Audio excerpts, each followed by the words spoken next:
Hi, I'm Deriv'era and Warzone 2K100. My younger self played this game on PlayStation and I've never experienced the original PC release, just like many others.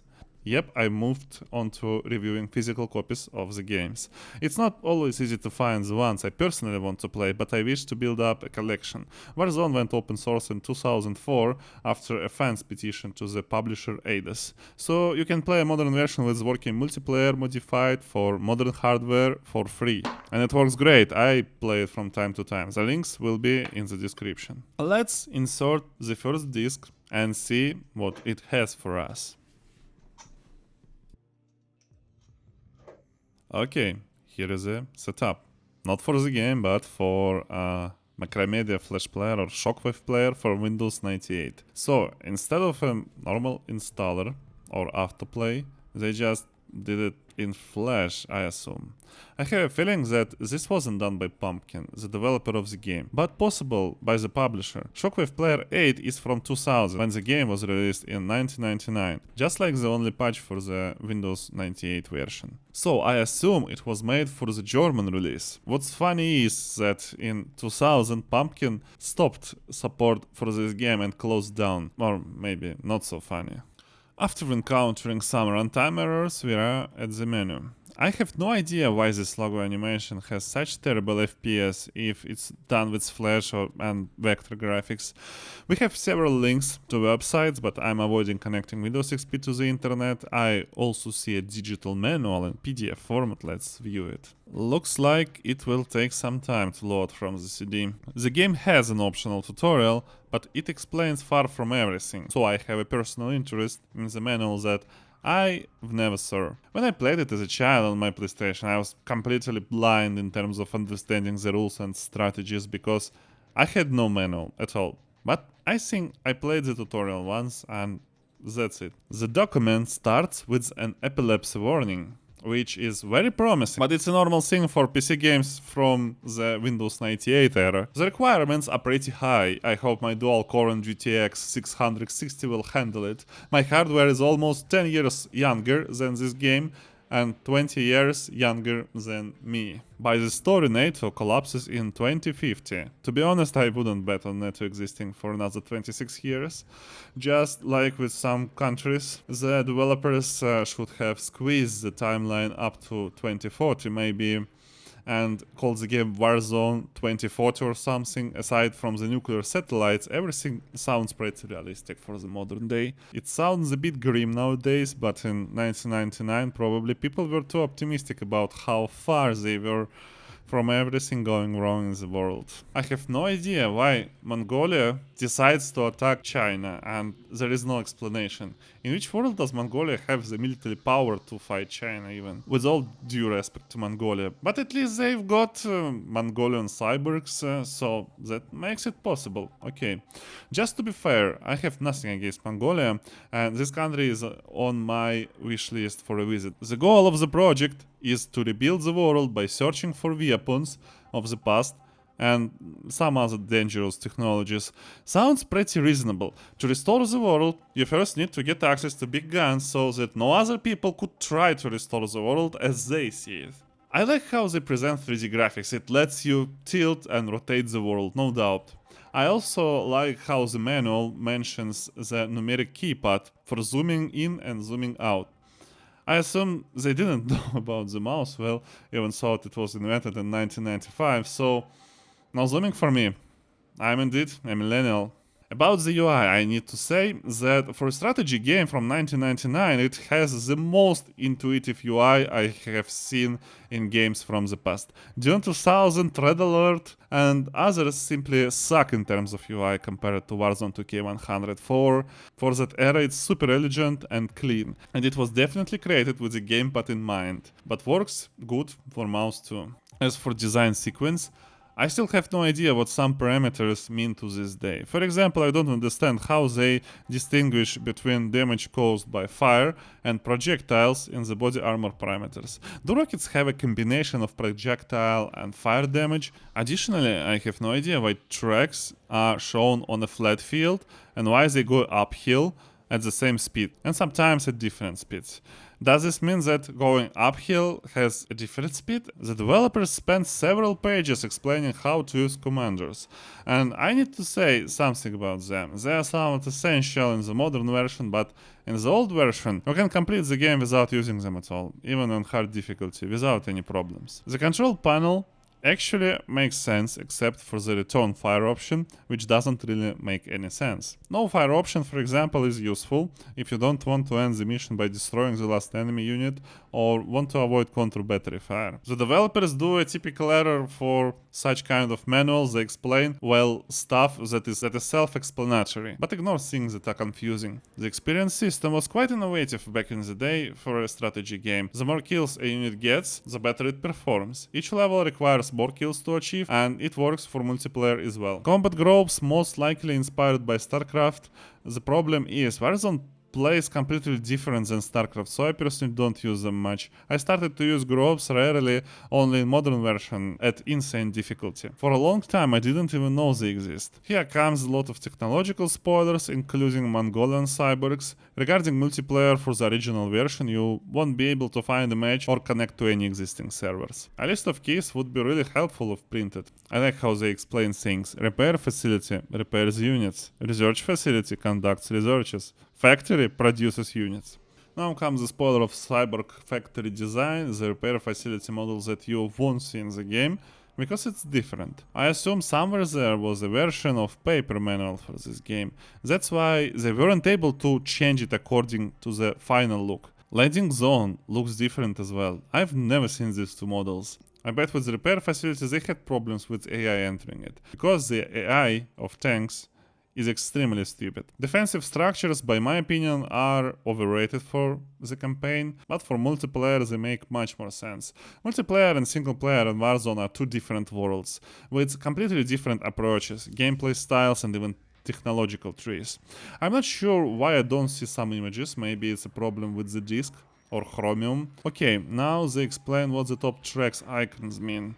It's for going by road and off-road. That actually makes some sense, I guess. Sadly, I don't see the design scheme for some reason. Hints and tips are more or less correct, I agree with them. As for technical support, it worked until the year 2000, so 1 year of technical support by phone. Did they have trained people to solve problems with the game? Were you allowed to directly call the developers to ask some questions? I wonder how that worked. Oh man, I really wish I could call them and just talk about game development.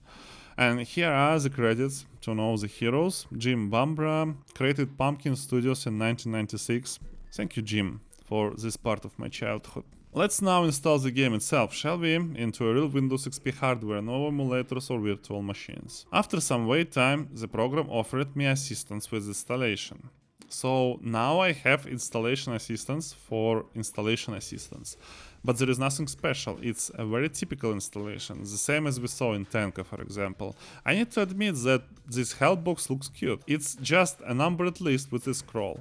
What I don't really get is why the game requires 2 disks, at least yet. After the installation I've got 5 options to run the game. I really want a PC built with 3DFX just to test how it will work, but sadly I currently only have option to play it with Direct 3D. Also, I like that they don't mention the resolution for the second option. Will it be higher or lower than 800 by 600?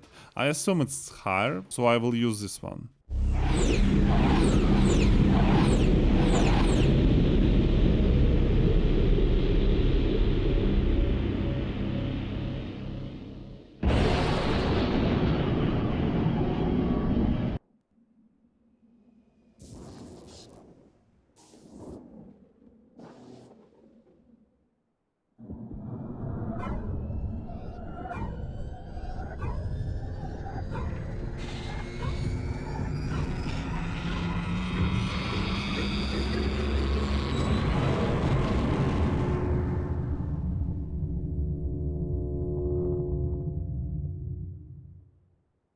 The NASDA system was developed to protect us.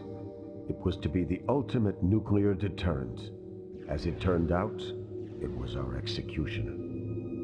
Reports said that NASDA developed a fault during a routine systems check. Don't believe it. Someone wanted it to take us out.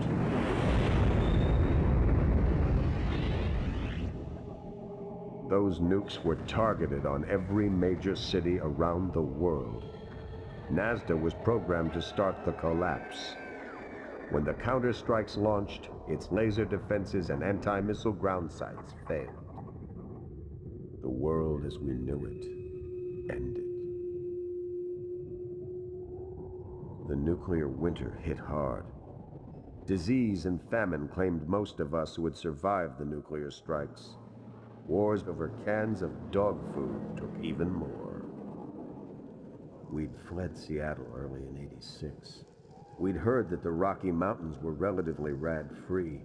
After fighting off bands of marauders, we came across the base. Its personnel were dead, killed by any one of a number of virulent diseases. We cracked the doors and cleared out the bodies inside.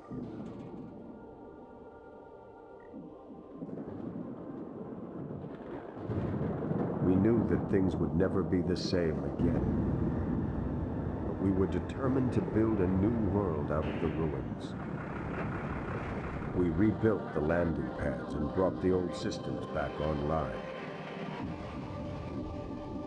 We were finally ready to begin the project.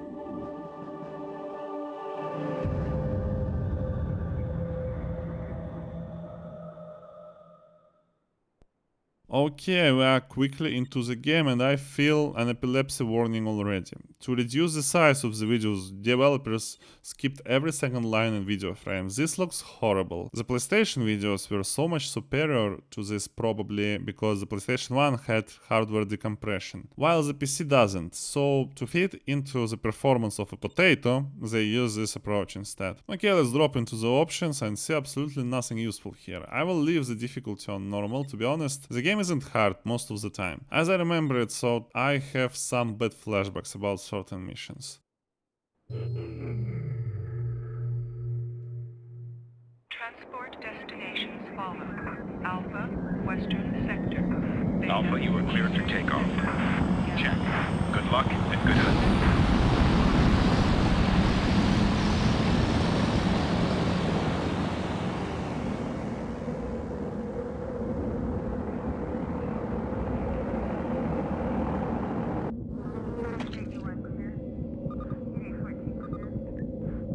Approaching landing zone. Team Alpha, your briefing commences. Commander, you lead Team Alpha, one of 3 expeditionary teams sent out by the project to recover artifacts from before the collapse. Your destination lies in the Western Zone. Commander, you are to establish a base in this sector. Once the base is established, begin your search for a pre-collapse structure located in this sector. This building is believed to contain advanced neural synapse technology that is vital to the success of the project. Power resource. And finally we are here. First of all, it feels clunky as hell, wobbly and unresponsive. Briefing commences. Scavenger raiders are approaching our base. Defend the base, then destroy the scavenger camps. Let's try to build something. The headquarters will allow us to blueprint units and see the map. The research facility will enable us to conduct researches, and so on. It feels really weird. I guess I need some time to get used to it. With the factory, I will be able to produce more attack units. I'm building a second factory because at some point I will need to produce a lot of units quickly. As you can see, the only resources the game has are energy and post-nuclear love. Everything is based around energy, and using it as effectively as possible is a tactical goal. Tanks are going into production, and with 5 units in total, we are ready to attack. Soon I'll gain the ability to repair units, so I'll set them to return to the base when damaged. It's cheaper to restore them than to build new ones. What bothers me a lot is that there is no music. Okay, so we need to build an oil derrick. Imagine oil still existing in the 22nd century. The devs were very optimistic. We don't need to build everything at the starting area. We can build up north too. Enemy AI is quite stupid. It doesn't attack your units around the map. It actually tries to reach your starting location with the LZ and attacks units if encounters them at this pass. So if you build the whole base up north, enemy will never go there to destroy you. But missions will soon become timed. The first scavenger bases are pretty simple. This game is about clearing outposts. It's like Far Cry, but for Windows 98 and in a strategy format. You even have Mongolian cyborgs. So I really want to fix the music now. I see I have a music volume slider, but I hear no music. And I'll skip my struggles. And just tell you that I wasn't able to make the music work. I tried digging through the files and went through the readme, but there was no troubleshooting for music, only fixing problem with sound overall. Nothing I found on the disk helped me, aside from some funny notes. They just made my mood better. For you, I have decided to add the original game music to the background because without it Warzone doesn't feel like Warzone. The music in this game is very sad post-nuclear ambient. Also I have found Warzone comic, and since it gives spoilers I'll show it to you at the end. Let's continue into enemy's territory. So we are playing Mad Max, but they have cars and we have tanks. It feels unfair, but we need to train on something and learn the basics.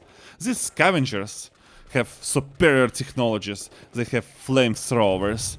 Why they can't build tanks is a mystery. My tanks aren't even on tracks, they are on wheels. Tracks are probably a much more superior and hard to grasp technology than wheels in this universe. Let's destroy the last base and skip to the next mission. I'm pretty confident in my abilities, so I won't accumulate energy. If you are unsure, you can just leave the game running for a day maybe, and you will accumulate a lot of energy to use in future missions. Yeah, that's a quirk of the Warzone system, where all missions are directly connected to each other. Objective accomplished. Congratulations, Commander, on securing the first zone in your sector and recovering the artifacts. We have an additional mission for you. This power surge was detected a few minutes ago by our HQ. Analysis of the pulse indicates a major power source to the south of our position. Investigate and secure the area. Recover any artifacts in the vicinity. Mission timer activated. I don't need to rebuild the base, it's exactly as how I left it in the previous mission. This mechanic creates an emotional bond with your base, your units, and even your Mongolian cyborgs. Technically, you can build a unit and use it until the end of the game. You can even refine units to preserve their experience. I now have flamethrowers. Different structures and tanks have different vulnerabilities to specific weapons. In certain situations, flamethrowers are really good, but outside of those, they suck. They suck incredibly. They should have been made much more powerful to be usable. I have repair tanks now as well. Later there will be repair platforms, but for now only repair tanks. With my updated army, I can finally go and destroy the second base. Battles are really well done, with light effects on the ground, explosions and flying parts of destroyed tank. I think that visually Warzone looks excellent for 1999 and early 3D. Now that my army is updated, I am after the radar technology that's up the hill. The map design is very well done and the maps are interesting. I think this is one of Warzone's greatest strengths. Radars can be both buildings and turrets, giving you a larger viewing range than usual tanks. The game also claims that radars improve the accuracy of nearby units. You can also build artillery to a radar, which then acts as a targeting control unit. Now onto the last base, but I need a moment to regroup before completely destroying it. With the larger army, I am finally finishing off the enemy. Interestingly, the scavengers have a cannon tower here, a tease of the new technology. For some reason we start with machine gun tanks and are extremely low in technology. Like barbarians, we are fighting slightly more advanced barbarians at the start of Warzone. You can hear a cannon by its loud booms. For some reason the guys with cars have cannons, but you with tanks don't. Cannons are very effective against tanks, while machine guns are more effective against buildings and everything the scavengers have. I destroy the rest of the base, and here is the last cannon tower I was talking about. You can watch how it explodes. Beautiful. Scavenger base eradicated. Objective accomplished. Briefing commences. We have recovered valuable power generation technology. Research it, then use it to upgrade your power generator. We can then begin our search for the synaptic link technology. I had 45 minutes left from the previous mission, but since I finished it earlier, all the energy I could have collected, in other words, potential energy during that time, disappeared. A common strategy back in the day was to wait and accumulate energy instead of finishing missions immediately. But you literally had to sit and wait or do something else, in real time, a full 40 minutes. So I upgraded my energy generators and jumped into the next mission. Commander, the first 2 zones are now secure. Transport reconnaissance reveals numerous pre-collapse ruins near this location. Load an assault force into the transport. The transport will then fly you to the landing zone.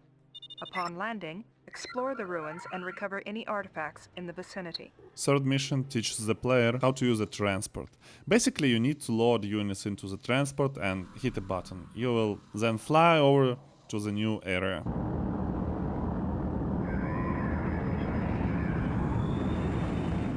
This allows the game to offer additional missions throughout the campaign, otherwise it would simply be too short. Personally, I think the developers could have added more missions near your main base, instead of relying so heavily on transport missions. There is an unexplored and unused areas up north and to the west. In transport missions, the player can't build factories or production facilities, and can only use units from the main base, producing them remotely. This mission is relatively easy and short, with only a few enemies. As you can see, I am using 2 repair units. It's a solid tactic, building a group of units with repair ones to heal indefinitely. You might even use more than 2, like 4 repair units to support 6 attack units, creating a nearly unbreakable mid shield. This is one of the prime tactics in the modern version, especially on high and insane difficulties. In the original game, tanks felt more clunky when trying to group them effectively in one place. The enemy isn't able to push hard enough to force you into optimizing your playstyle to complete the game. That's why I usually prefer the tactic of sending units back to repair facilities. It's just faster to complete missions and requires less micromanagement I dislike. You can relax and let your tanks do the rest. Objective accomplished. Briefing commences. Information discovered at the previous mission site indicates a pre-collapse research center at this location. Investigate it and recover any artifacts. We have reason to believe that the scavengers operating in this zone are more technologically advanced than those previously encountered. You are advised to scout their positions before committing to an attack. Reinforcements are available for this mission. Mission timer activated. Mission 4 is another deployment mission. As a kid, I got stuck here for a while. I'm currently still using twin machine guns, but it might be a good idea to recycle all of my old units and build newer ones. However, I would prefer to send the old ones into future battles just to watch them get destroyed for fun. Yes, I'm intentionally going to sacrifice my experienced units, because who will stop me from doing so? How did I fail as a child? I tried to complete Warzone without any repair units at all. I didn't understand what they were for. I know it seems obvious now when you're an adult and play a lot of games, but as a kid I didn't even have a phone or internet to look it up, or manual. Those were wild times to be a gamer. I also didn't finish all the researches, thinking that some technologies were just there to waste resources. I assumed some upgrades did nothing. Now it's obvious that if the game gives you something to research, there is a purpose behind it. But when you are new to gaming, it's easy to believe a game might have useless features that lead you down a resource-wasting rabbit hole. I thought there were technologies you could research endlessly without any real benefit. When I played rally games on my PlayStation 1, I used to think it was possible to drive off the track and explore huge open world with bears and mountains. I couldn't understand why I couldn't leave the track or why there were invisible walls in the air. It made no sense, and I wasn't the only person with this mindset back in the days. How did I complete the first Warzone campaign while being so autistic? I have no idea at all. I suspect that at some point I just naturally started to understand what I needed to do and began researching all of the technologies. I restarted the game from the beginning several times just to better prepare for future missions. I remember discovering that if you research machine guns multiple times, the option would actually disappear from the list. So I've started keeping my tech list clean. And I think that's when the game started to feel easier. Imagine trying to destroy heavy tanks with unupgraded machine guns. Yeah, that's how I played. Meanwhile, mission 4 is over. Objective accomplished. Project team updates. Team Beta, report. Our exploratory teams have recovered a few artifacts. There is another force operating in this sector. So far, we've kept away from them, and they from us. They appear better equipped, but have made no hostile moves. We are proceeding with caution. Team Gamma, report. Nothing to report. It's quiet and peaceful up here in the mountains. We've discovered no artifacts and have encountered no hostiles. Commander, we're picking up encoded signals at this location. Take a scout force to investigate the signals. Use trucks to build defenses at the LZ. Once you have scouted the area, use reinforcements to clear and secure the zone. Mission timer activated. This mission was a holy grail for young me. There was something sacred about what is going to happen.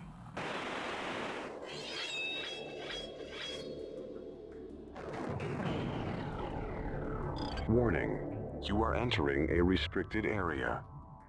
Return to where you came from or be destroyed.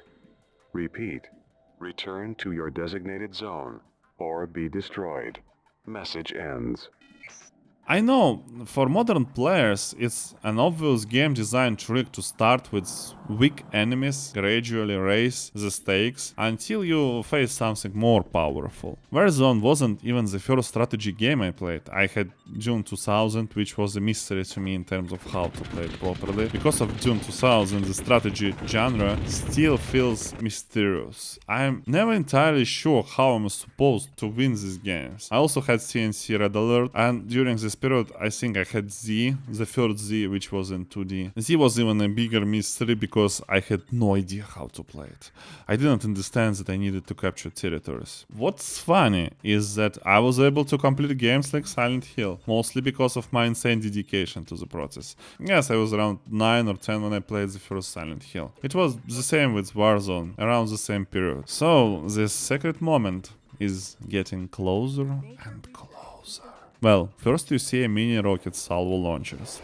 This is a new unit for scavengers, and they are a pain in the ass. They are somewhat sacred, but not exactly what I was talking about. Rocket launchers are powerful enough to destroy units even while they are being repaired, extremely powerful. I destroy the scavenger's base and collect the artifact. I always liked how bases are destroyed in Warzone, with fire and massive explosions of the walls.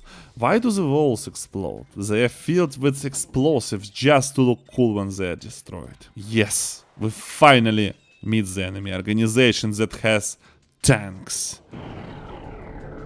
Your attacks upon us will not go unpunished. You are in contravention of the new paradigm. Message ends. From now on, the main feature of Warzone 2K100 starts to shine. Your enemy is always more advanced than you. Every time you fight against something superior, and the game teases new technologies in every mission. And this dopamine generator works. It's a pleasure to finally get your hands on a technology that you have only seen used by the enemy. My tactics still consist of throwing my forces at the enemy until I win, while fixing my tanks at the LZ in between attacks. It's hard to beat new paradigm using only machine guns, so I start building cannons.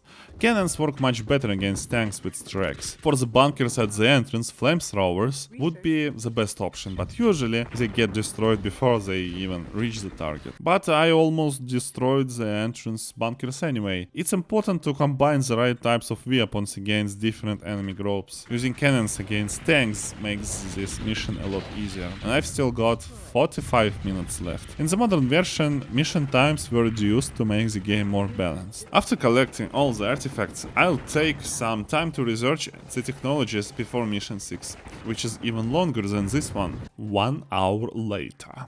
And now let's finish them off and finally face the full power of new paradigm. Enemy base eradicated. Objective accomplished. Briefing commences. Analysis of the destroyed base indicates that the armored force recently encountered was a part of the new paradigm. The new paradigm is a survivalist organization dedicated to creating a military state in the western sector. The new paradigm has been active since the collapse and controls superior weapon technology. They have been arming the scavengers since our arrival. Caution is advised when their forces are encountered. Interrogation of scavenger prisoners has revealed that the new paradigm are searching this sector for the synaptic link technology. It is 98% certain that they have recovered it. Therefore, we must recover the technology from them. Commander, we have recovered a command turret from the new paradigm. This turret allows commanders to coordinate attacks between assigned units and to act as a delivery point for factories. Researching and using this technology has the highest priority. Commander, we are receiving this transmission. Incoming transmission.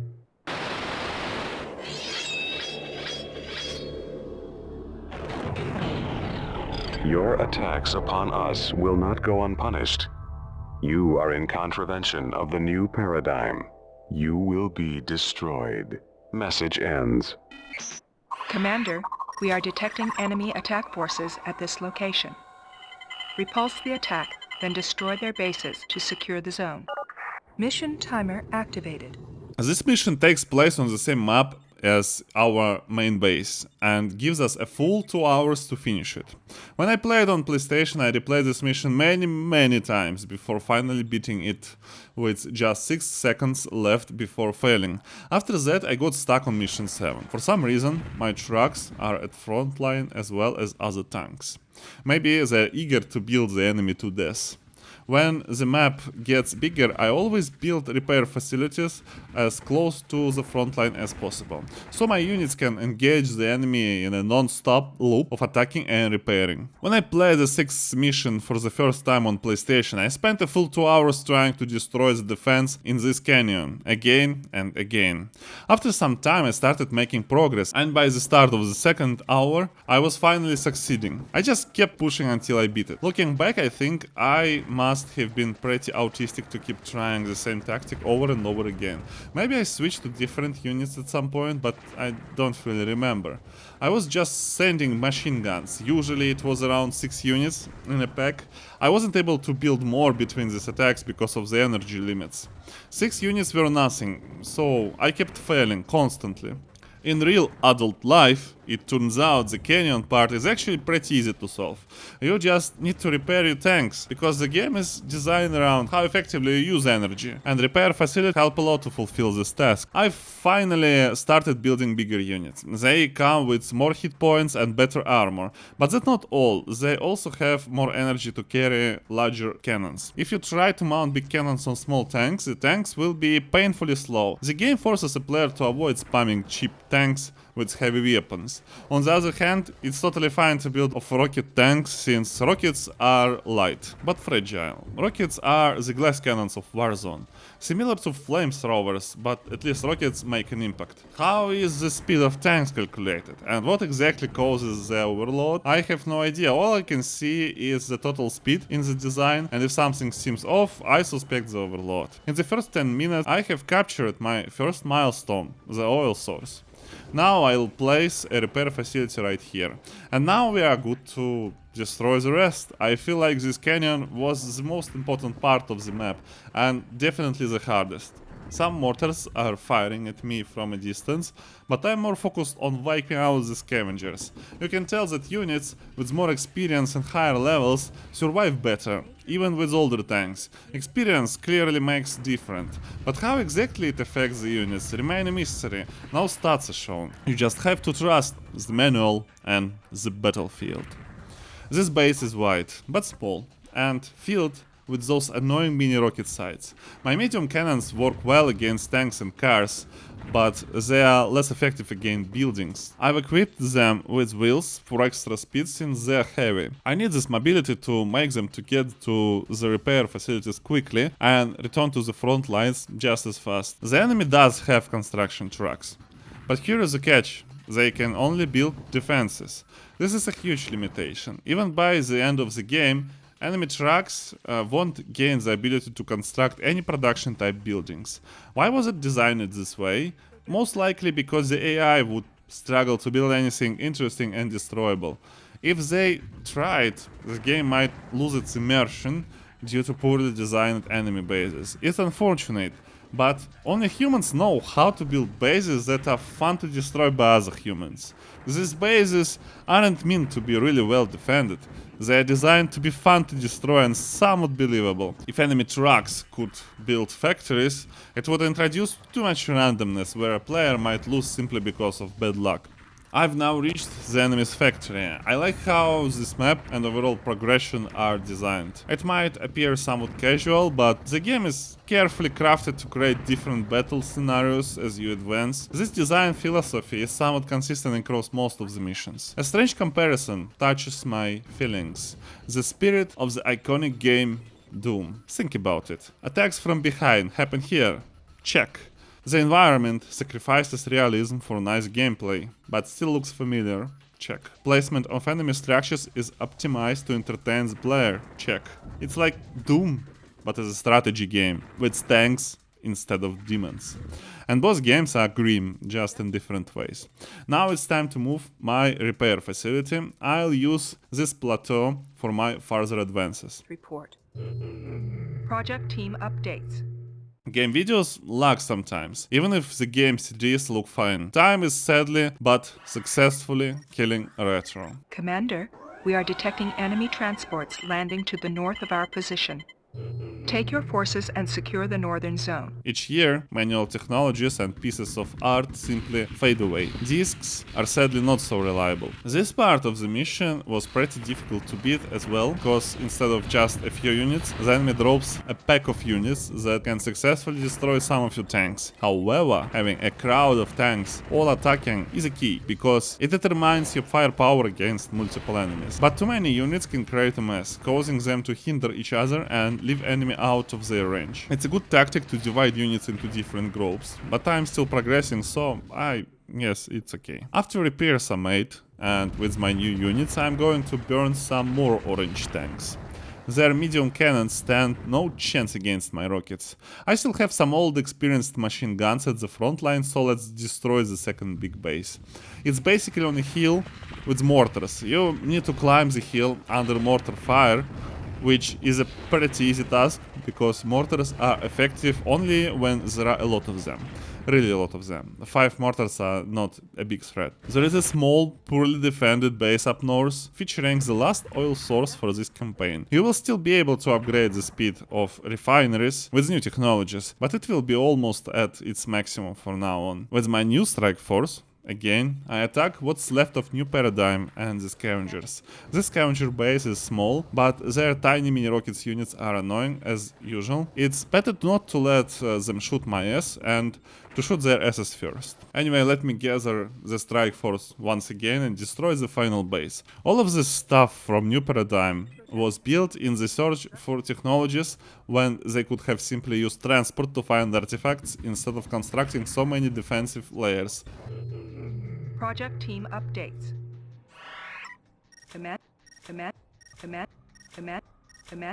Commander, the structure we seek is located somewhere on this plateau.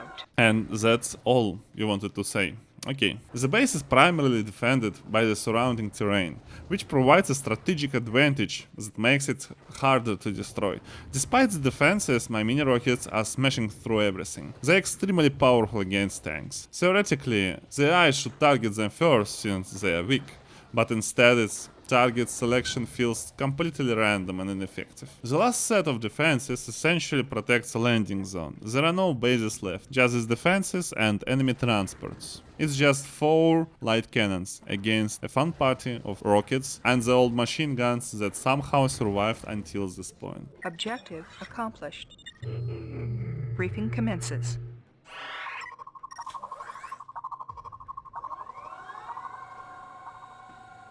Commander, you have driven the new paradigm from this zone. To ensure that we continue to hold it against further enemy attacks, establish a forward base on the plateau. Be prepared for enemy counterattacks. Examination of the captured structure reveals that the synaptic link technology was present at this structure, but was removed by the enemy.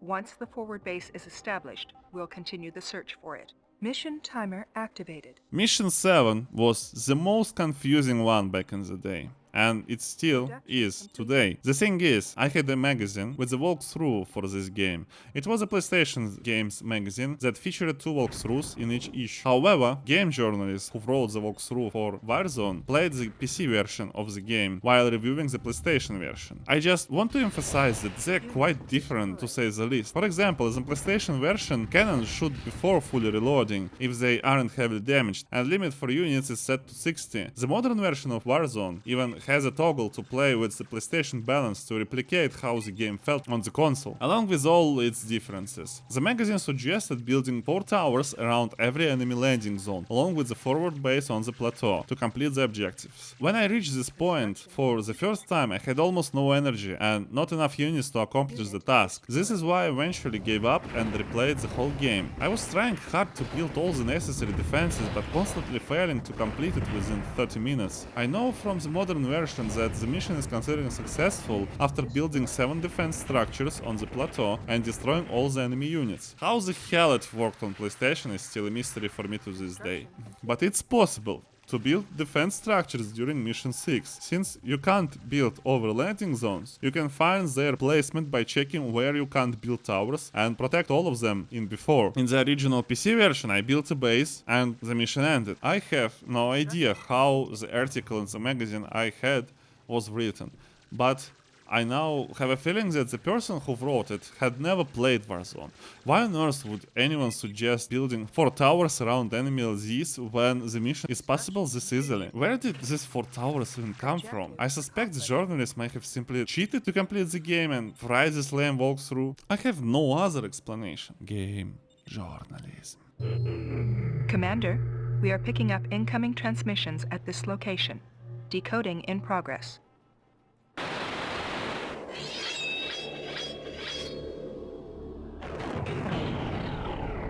Nexus. The synaptic technology you required has been recovered and sent for collection. Message ends. Commander, board the transport and scout the designated area for the enemy research facilities. Once identified, proceed to LZ number 2 for pickup.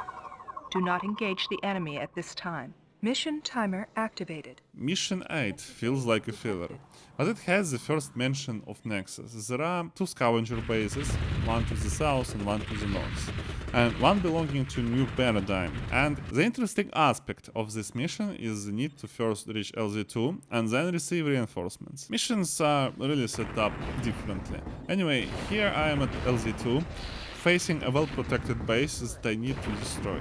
And that's why I lost for the first time, as the enemy occupied the LZ and prevented the transport from coming in. As stupid as it sounds. In my second attempt, I did better by preventing the enemy from getting too close. With the repair facility established, we can finally show who's daddy here. The enemy got heavier tanks, with larger bodies that are harder to destroy. I slowly fight my way to the entrance. In this mission, the AI attempts to build additional defenses, and I need to control this to prevent them from establishing too many bunkers, which are hard to destroy without flamethrowers, something I am not building at all. I have a feeling the enemy has a global limit on buildings, as their construction stops at some point. Sadly, this mechanic won't be utilized much. Since many rockets are annoying, I decided to first destroy the small scavenger base. At least, that's a simple task. The scavengers even succeeded in destroying one of my units. The game provides an opportunity to approach the base from different angles. While I tried to use the high ground, the AI attempted to backstab my army. Fortunately, their tanks are easy to destroy, and I have received reinforcements. I have continued trying to destroy enemy from the high ground, at least their factories, and this worked out. All I need to do now is destroy the rest and collect the artifacts. The word artifact itself is completely linked in my mind with Warzone 2K100. There are 3 of them on this map. Finally we get the mini pod rockets, along with the first body from the new paradigm lineup, and an upgrade for our tank's durability. All 3 are quite useful. Hopefully our tanks will die less now. I've accumulated some energy, waited for the researchers to complete and finish the mission. Objective accomplished. Information discovered at the previous enemy base indicates that the new paradigm recovered 2 synaptic link artifacts. One was dispatched to a force known only as Nexus. The other is being analyzed at a research facility located here. Assemble an attack team and recover the synaptic link technology. This artifact must be recovered at all costs. Mission timer activated. Nexus. What is it? It is mentioned again. For me, this mission feels like a filler as well. For some reason, it doesn't feel special, you know? It gives off the same vibe as Mission 8, but there will be a catch. First, I destroy the scavenger's base in the south. I wonder what's the reason for its existence here. Then I approach a big base of new paradigm with, you guessed it, Mongolian cyborgs. This is my first encounter with cyborgs, and from one side it's something completely new in the game. Cyborgs are similar to light tanks, but have good natural protection against rockets, for some reason. Still, they can be easily destroyed by machine guns. The problem is that if I don't use machine guns much, the enemy does. So they aren't a really effective weapon against new paradigm or others. They are still cheap and fast, so you can use them as filler units. And I've never been impressed by them. Sure, cyborgs are interesting development, but I'm here to play with tanks. On the other hand, it's a nice story development and an overall addition to the tactical situation and feel of the world. I use my usual tactic with repair facilities to advance. What's funny is that in the modern version of the game, the enemy's repair facility has been moved deeper into the base to avoid being destroyed so easily. After 15 minutes into the mission, I'm already getting inside the base to destroy the tank factories. And that's the end. I won't wait for energy to accumulate and will finish the mission as soon as possible. Let's watch a movie about synaptic link, this epileptic type of movie with a very strange view on such technologies from 1999. Commander, you have recovered the synaptic link technology. Initial research has confirmed that it will be of great benefit to the project. The synaptic link was developed by the Reed Corporation in conjunction with the U.S. military. The synaptic link allows for almost instantaneous transfer of thought from human operators to vehicle control and guidance systems. The synaptic link is fitted into the base of the skull circling the spinal column. The link has a high-speed data transfer port that plugs into any computer system.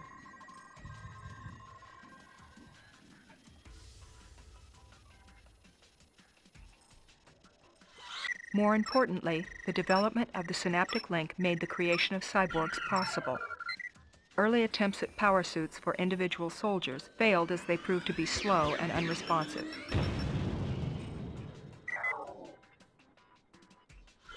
The synaptic link allowed soldiers to be placed in power suits that they controlled as easily as their own bodies. Power suits allowed infantry to function effectively on the battlefields of the 21st century. Unfortunately, this technology has fallen into the hands of the new paradigm. It is imperative that you research and develop synaptic link technologies. Briefing commences.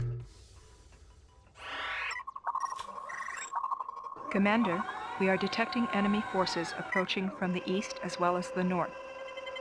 Hold the bases and repulse any attacks.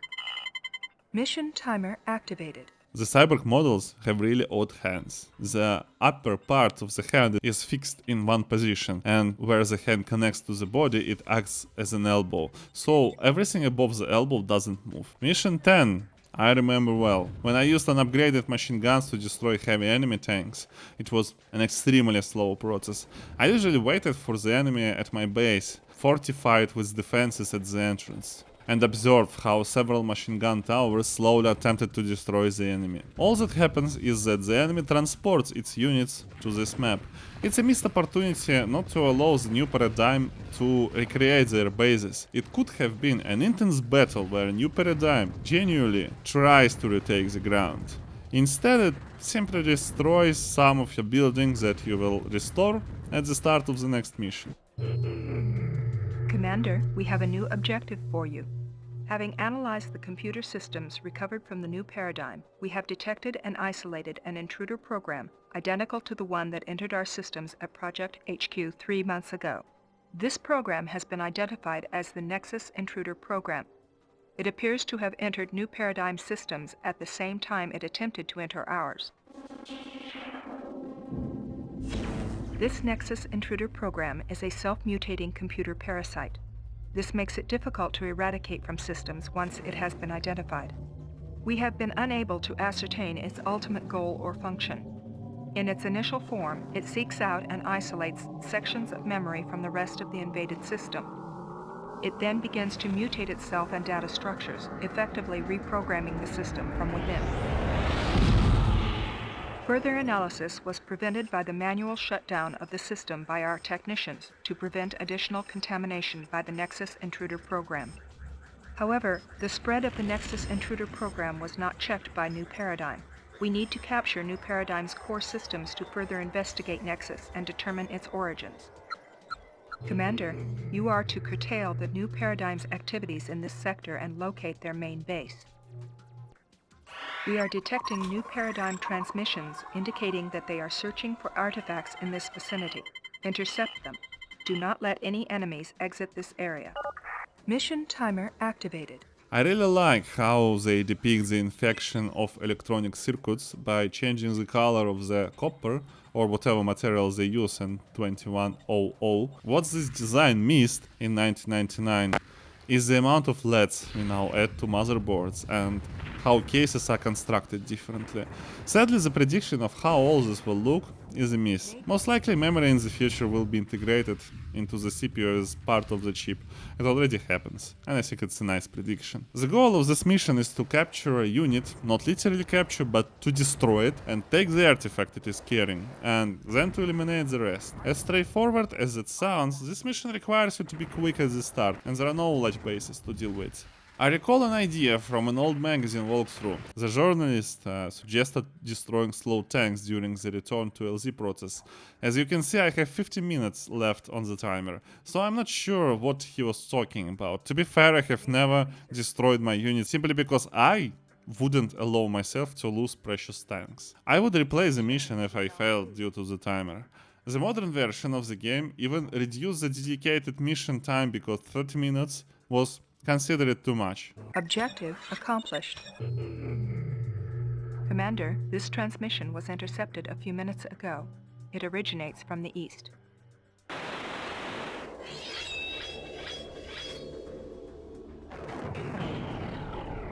All attack groups commence attack on enemy. They are in contravention of the new paradigm. They must be eradicated. Message ends. This is the big one, Commander. It is our chance to defeat the new paradigm and destroy their base. The transmissions originate from here. We are detecting enemy forces at these locations. Secure the LZ and establish a forward base. Then destroy the new paradigm's base. Mission timer activated. Mission 12, the final mission of the first campaign. I have a love-hate relationship with this one. It's super straightforward, similar to Mission 6, but more boring at the same time. This map teases you with the shortcut, but on this mission, the shortcut is more difficult than the obvious path. To take the shortcut, you will need hover tank technology, the same one used by the enemy. That is the new technology you will find at the start of the level.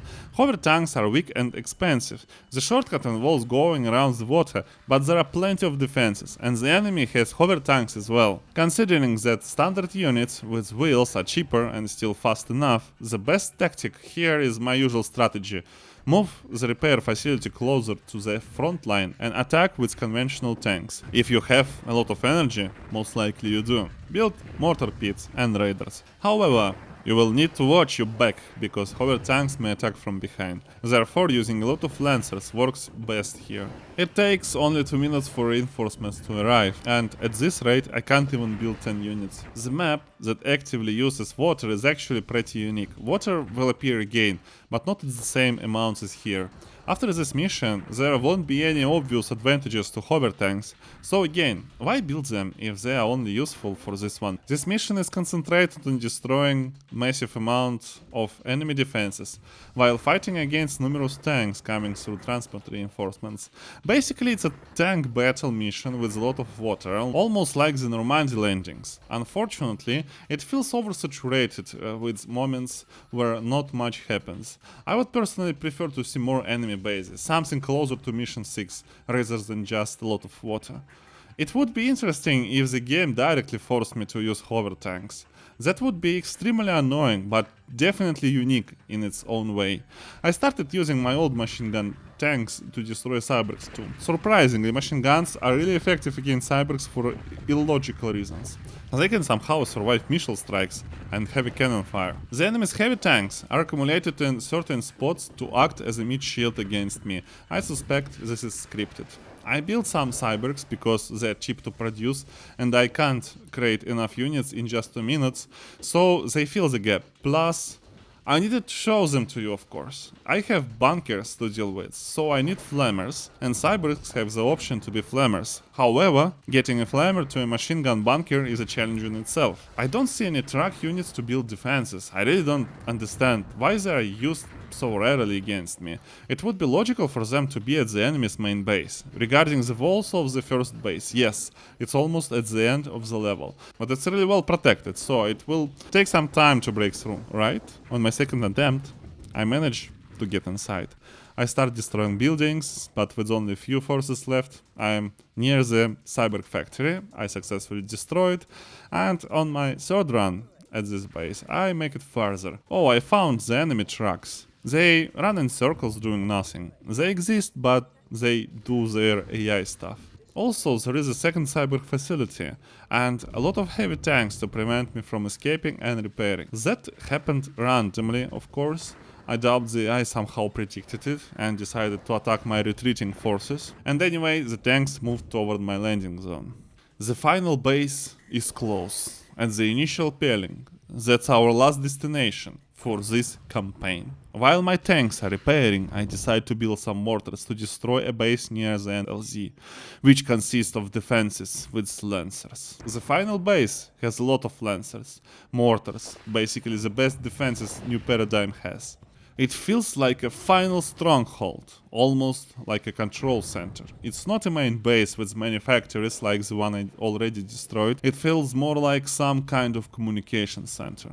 That makes sense. The enemy has cyborg and tank factories and their HQ. And that's it, the end of New Paradigm. The artifact here grants us the heavy New Paradigm body technology. After I destroy this base, I finish off the remaining enemy constructions that prevent me to finish the mission. Objective accomplished. Commander, congratulations on defeating the New Paradigm. This sector is now secure. We have identified the Nexus Intruder program within the New Paradigm systems. Unfortunately, we have been unable to determine its origin as it has eradicated all traces of itself. Before it self-destructed, we recorded 2 conversations with it. Extracts follow.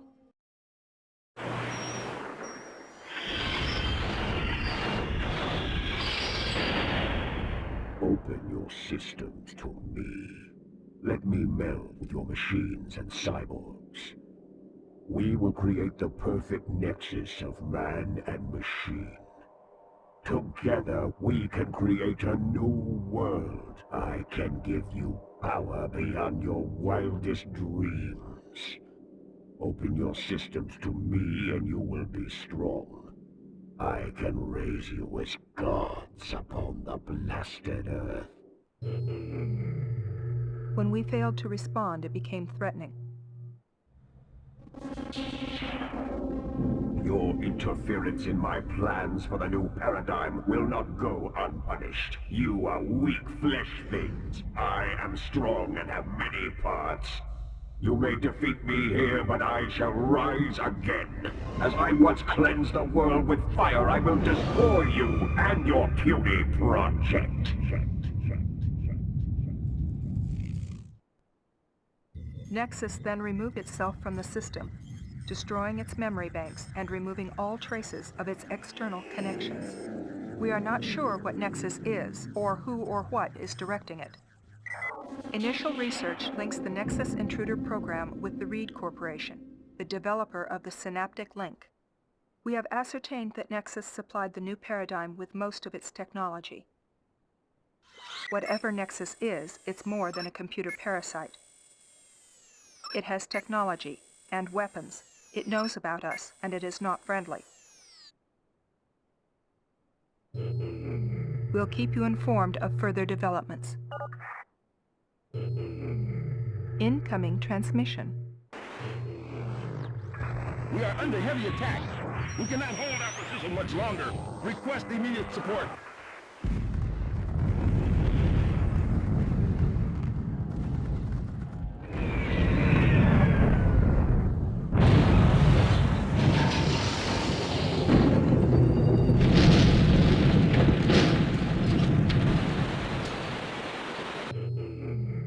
Commander, you are to assist Team Beta.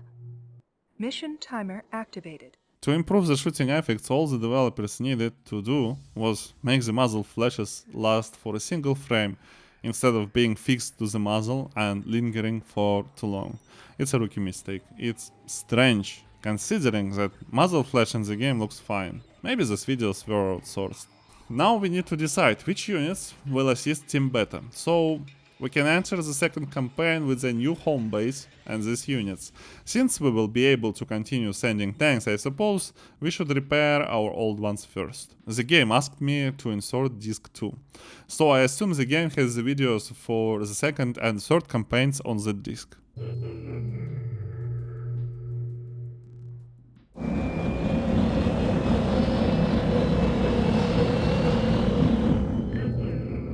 Briefing commences. Team Beta is searching this sector for vertical takeoff and landing, VTOL, technology. This is believed to be located at a pre-collapse airbase in this sector. Team Beta is currently under attack from an enemy force known as the Collective.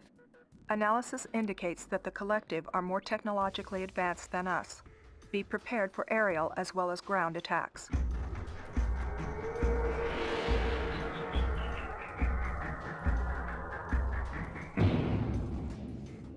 Team 3 reporting for call by second floor. Main base.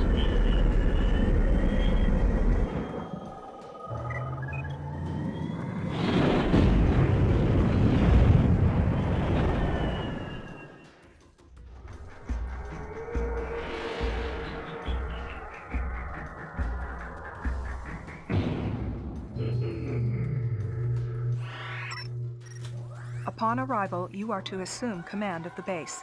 You must defend it and hold it. Be sure to fortify the perimeter and establish anti-aircraft defenses. New technologies are available. Mission timer activated. First mission of the second campaign. We arrive at the base under siege, and the introduction was accurate about that. Everything is damaged or being destroyed. Commander, we are currently detecting coded bitstream signals. Decoding. Warriors of the Collective, more intruders are entering our territory. They are not part of the machine. Warriors of the Collective, attack and destroy all who resist the machine. Attack. Erase their presence from this area. So enemy has encoded command to attack. I know that already that I'm attacked. It's not a mystery.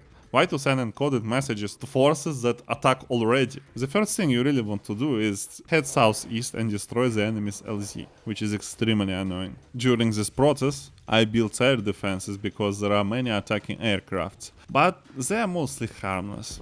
Once you build air defenses and research anti-air technology, you can almost forget about VTOLs. There is a plateau to the south of the base that's the safest place on this map, so I usually build factories there. Yeah, I just have fun observing tank battles, even if my tanks are mostly getting destroyed. There are basically no bases, only defenses with some of the collective reinforcements coming from the north. This mission is memorable for the feeling of taking control of something that is being devastated due unprofessional decisions of another commander. And I'm a super commander, an admiral probably. I came to solve the problem of someone else who had more oil towers at the start than I did. Yeah, I'm genius. The enemy has a truck, probably the only truck on this map. For some reason, VTOLs exclusively attack my HQ, the least important building at my base. There is something that feels really stupid. Tanks waiting to be repaired don't attack enemies. It's annoying, it literally causes me to lose tanks if I don't pay attention to it. Transport under attack. After 20 minutes into the mission, I lost access to units from the previous base. Transport crashed. It's a story-driven event. A lot of heavy tanks are coming again, but overall, I was close to destroying the northern enemy base. I disliked the wall placement at beta base, so I removed most of them to allow easier access to the repair facility. I finished the northern base and now want to accumulate some units and energy before moving farther to retake the oil source in the northeast. All I need to do now is relax, repulse attacks from the north, and store some energy and units. I'll repair all my tanks to prepare for future missions. With 10 minutes left, I attacked a so-called base, more like a spot with defenses, and finished the mission. Objective accomplished. Briefing commences. Our transport carrying units from Alpha Base has been shot down. It has crashed at this location, where it is under attack from the collective. Assemble a rescue team and recover the transport and its cargo. Mission 2, so I need to rescue my people. It's a pretty simple mission, relaxing and tactical, like Tanya's missions from Red Alert. I built a repair facility and have enough time now to approach it slowly. This map consists of some defenses and pairs of tanks. I wonder why the collective even built it here. Do they randomly build bases across their sphere of influence or whatever they consider it? If they have so many resources, how is it even possible for them to lose to someone like me? Or did the collective just hoard defenses without waging any wars for long enough before we met? I have accumulated a bit more energy for future missions. When I reached the units to rescue, I encountered tanks that I have never produced. Units rescued. Objective accomplished. Commander, we are currently detecting coded bitstream signals from the collective. Decoding. Warriors of the Collective, we are ready to destroy the intruders who pollute our lands. Those of the Project are not of the machine. They have been denied its blessing. We who have embraced the power of the machine have a destiny to sweep away such weak creatures. They shall fall before the might of the Collective. Warriors of the Collective, attack and destroy all who resist the machine. Attack! Commander, we are detecting ground and aerial forces approaching from the north. Hold your position and repulse these attacks. Then seek out and eradicate the enemy's northern base. Mission timer activated.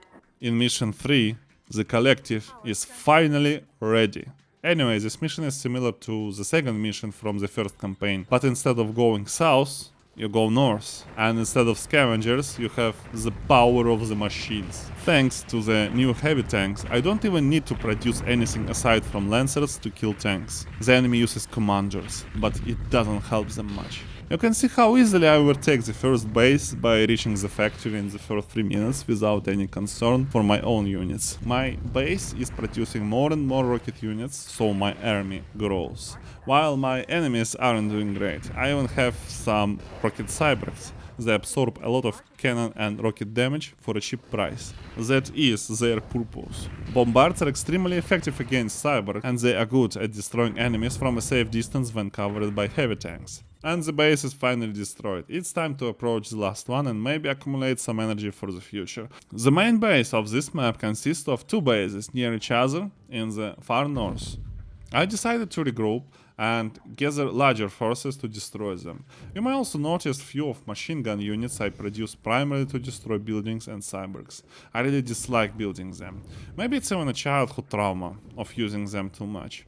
The enemy has really a lot of heavy tanks, and I have plenty of rockets.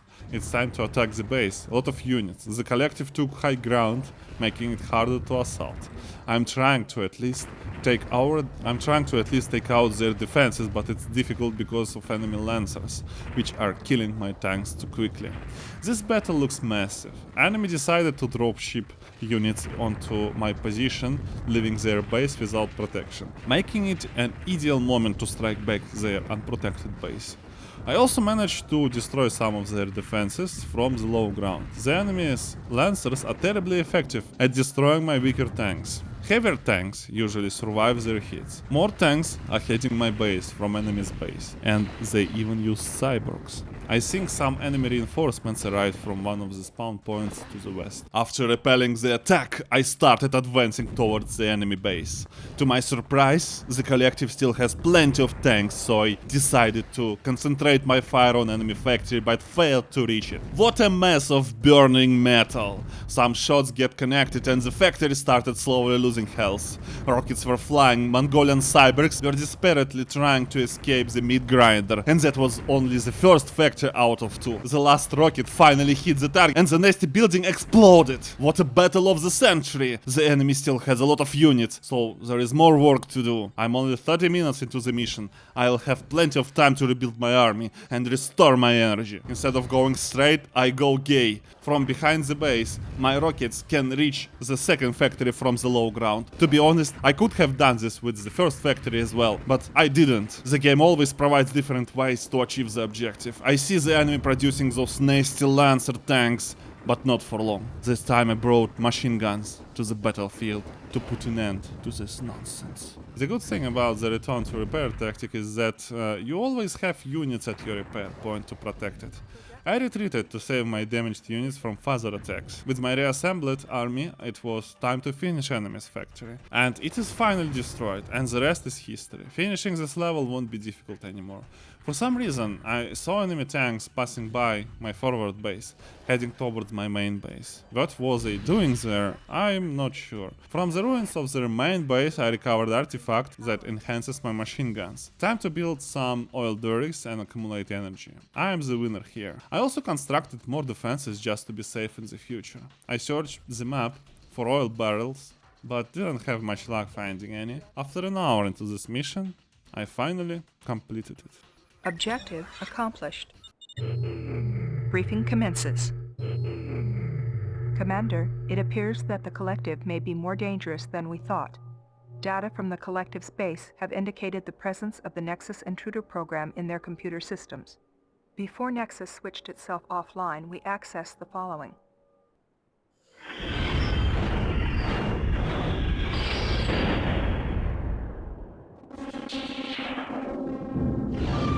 Warriors of the Collective, I seek the location of Nazda Central. It lies somewhere in your territory. Find it for me, and I shall provide you with further weapons to aid you in your war against the Project. This is disturbing news regarding Nazda, Commander. Nazda briefing follows. Nazda is the North American Strategic Defense Agency. Nazda was formed in 2076 to defend North America from conventional and nuclear attack. Construction of a satellite defense system began in 2081 and was completed in 2082. In 2085, the Nazda satellites fired their nukes at Earth. There were also ground-based sites. Many of these were destroyed in the nuclear counterstrikes, but there's bound to be some out there. The NASDA satellites also contained pulse lasers designed to shoot down missiles approaching North America. During the counterstrikes, these LASATs failed to fire. If brought into operation, these LASATs could inflict major damage on ground targets. All nukes targeted at North America found their targets. We know that Nexus is searching for NASDA Central in the eastern sector. This was one of the land-based control centers for the satellites. If the center is found intact, Nexus may get control of the satellites. Nexus claimed that it had already destroyed the world. As I once cleansed the world with fire, I will destroy you and your puny project. We've got to make sure that it can't do it again. NASDA briefing ends. Information captured at the Collective's base indicates that an enemy commander is collecting a shipment from Nexus at this location.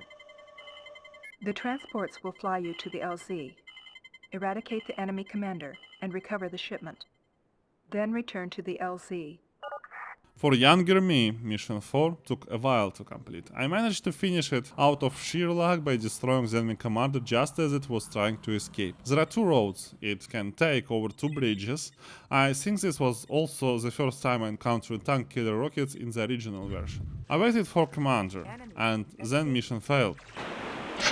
Mission failed. I had forgotten that there were actually 2 bridges on this map. On my next attempt, I blocked Commander from escaping through the second bridge. The Collective effectively used their new tank killer rockets, and they were extremely powerful and annoyingly effective. I continued to build air defenses and more repair facilities while slowly breaking down the enemy base. Actually, there are 2 bases, but second isn't that important. They mostly will try to strike my back from there, but since their tanks are slow, I managed to ignore them simply. So I boldly put bombard pits right in front of the enemy base. If they don't want to come out to me, I will come to them myself. Warzone 2K100 is all about bold moves, otherwise you get destroyed. It's a lesson of life. I saw the commander. I felt almost touching him. Alright. I'm not sure how the Collective looks inside the tanks. From their conversation, I assume they are mostly machines, perhaps some kind of brains in ears, or are they simply humans with neural interfaces? New Paradigm was just militaristic people and more understandable as an enemy than the Collective.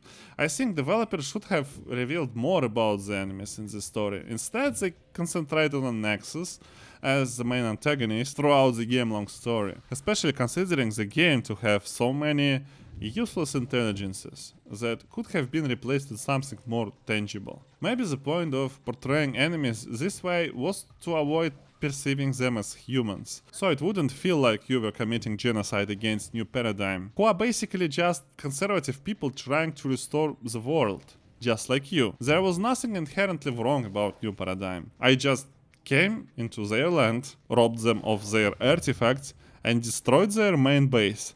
All because I think that my worldview is superior than theirs. In a nutshell, it doesn't sound right, but in terms of restoring the world, I would do the same because the weapon technologies I seek, like VTOLs for example, are definitely necessary for a good reason. To build a house, to raise crops. How will I observe my crops without VTOLs armed with lancers to destroy tanks? So, when thinking about the storyline, during the time spent accumulating energy for future missions, it's grim. This game is grim, as I mentioned at the start of the video, but you need to notice it to really feel it. In my opinion, there are no right people here. I think only Nexus is truly malevolent being, for obvious reasons. He destroyed the world after all, and started all of this. Objective accomplished. Briefing commences. Commander, the Collective are growing stronger with each attack. It is vital that you recover the VTOL technology soon. Analysis of enemy flight paths indicates that the Collective's VTOLs originate from this area. This is the most likely location of the pre-collapse airbase, forming your primary objective. Mission timer activated. Mission 5 is similar to Mission 6 from first campaign, but this time you face one huge enemy base instead of several smaller ones, and it features those nasty VTOLs. The first thing that greets you are long-range rockets. They aren't powerful and completely inaccurate, but rockets falling from the sky are certainly memorable.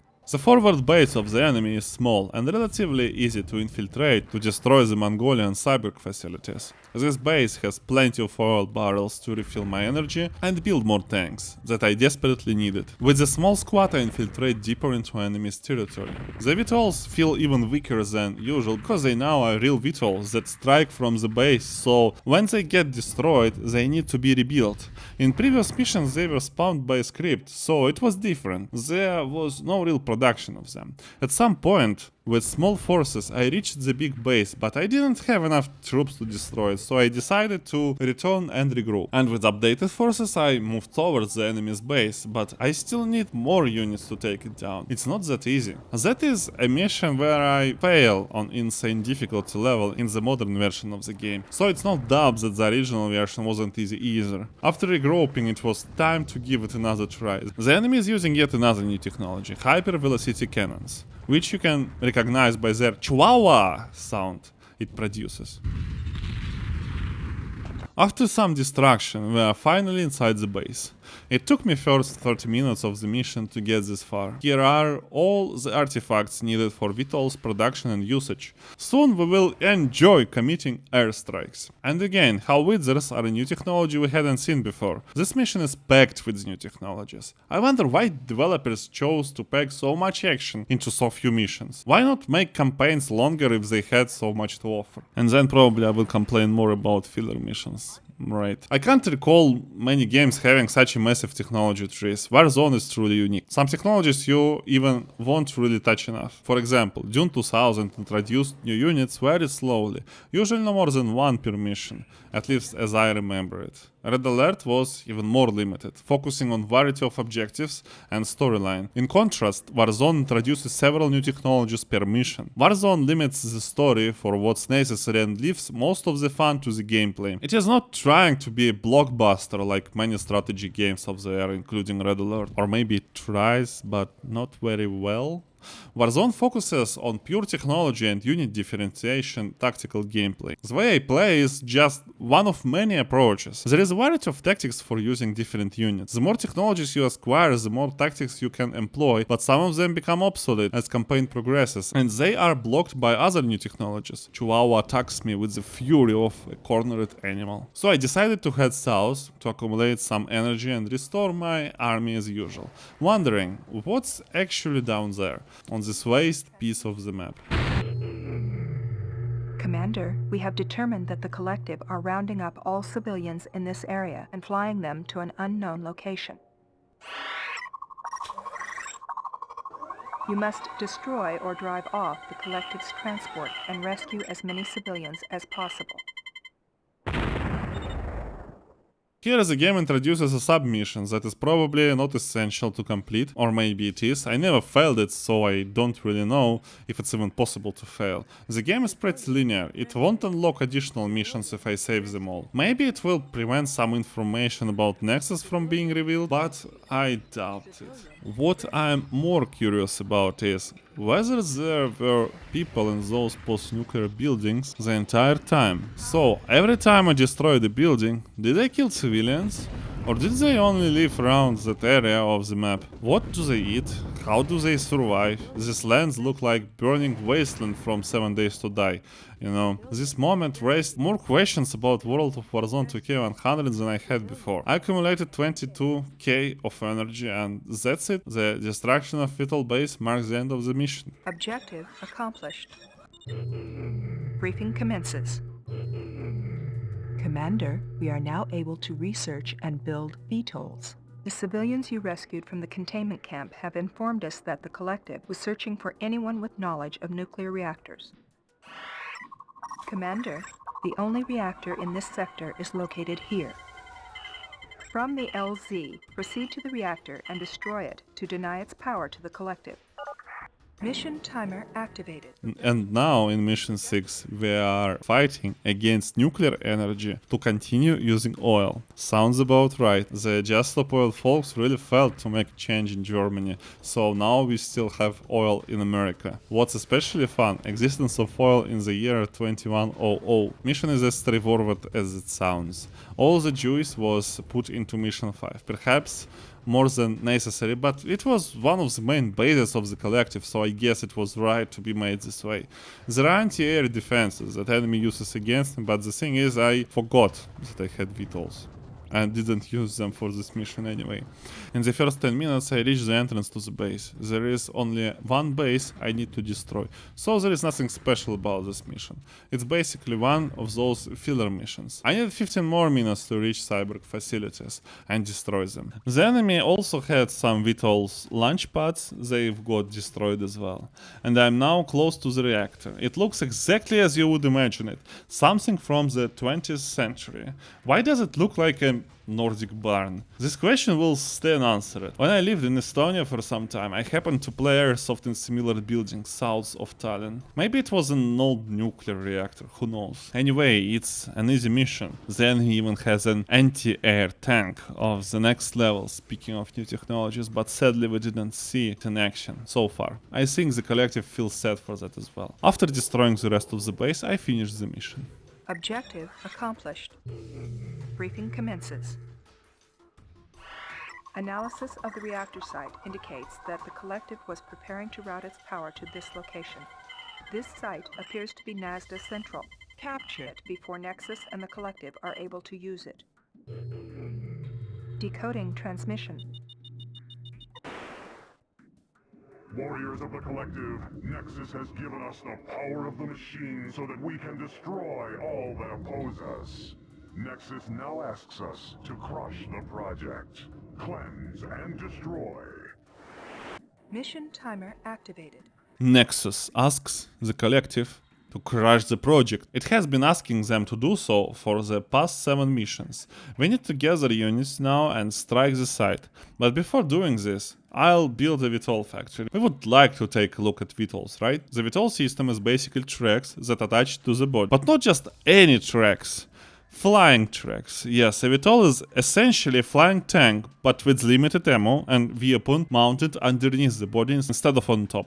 And that is the quirkiest design for an aircraft I have ever seen in my life. Yeah, from the game design standpoint, it actually makes sense. Why create additional bodies, additional aircraft types to assemble designs the player wants to use, when you can just replace tracks with the flying tracks? It looks like wings, but basically a VTOL is a helicopter. After all buildings were finished, I sent my forces to the site. I decided to add more spies and to use howitzers and long-range rockets as well as anti-battery towers. What they do is direct fire into attacking artillery that you don't see at the time of the attack. Quite useful for preventing enemy from attacking your base from blind zones. Now let's use VTOLs for the first time. All I need to do is choose what I want to destroy. I'll start from the anti-air defenses and production facilities. From my experience, at least in the old version, phosphorus bombs are the deadliest weapon for VTOLs in the entire game. There is no need to use anything else, they are simply more effective. Phosphorus only struggles against heavy tanks, and by struggle I mean it still noticeably damages them. So I tried to attack with my ground units, but there are a lot of defenses. VTOLs are useful for making the enemy toothless. Without production it will only be a matter of time before I win the battle. Let's try attacking some tanks. As you can see, the VTOLs destroy them at okay level. Maybe Lancer's VTOLs would be more effective against tanks, but in my opinion they are not so well balanced against other targets. And it's time to expand my repair capabilities and artillery powers as well. Basically, here I am having fun without any harm coming from enemy's side. Additionally, VTOLs are really good at destruction of enemy artillery because artillery, has a very weak structure. And here comes an end for this NASDA radar satellite connection building. Rest in peace. Why do you need a nuclear reactor to power PCs? You have huge factories producing tanks, but you can't power up some communication facility with the same energy source. Orbital communication facility, not like far space. That's a strange point in the story. Objective accomplished. Analysis of NASDA Central leaves no doubt that the Collective has introduced the Nexus intruder virus to it. The nuclear reactor was going to be used to power a vast network of pre-collapse computer systems. Analysis indicates that these systems were part of the control system for the NASDA satellites. It's now certain that Nexus was responsible for the collapse. During the early stages of the collapse, NASDA technicians switched off the infected systems in order to isolate the spread of Nexus. This seems to have prevented the LASATs from firing during the counterstrikes. The ensuing nuclear magnetic pulses wiped clean large amounts of NASDA's memory banks, shattering its core processor, and sent shockwaves blasting through Nexus.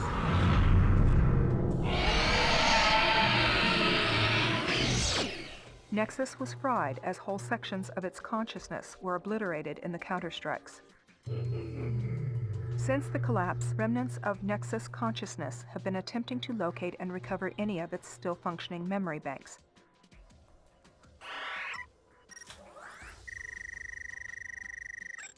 Information gained here has allowed Nexus to shift part of its consciousness to an intact remote control site for the NASDA satellites.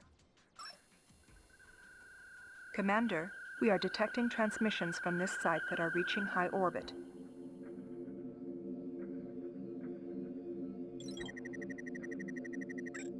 Nexus has now reconnected itself with the NASDA satellites. This poses a major threat to the project and to our survival.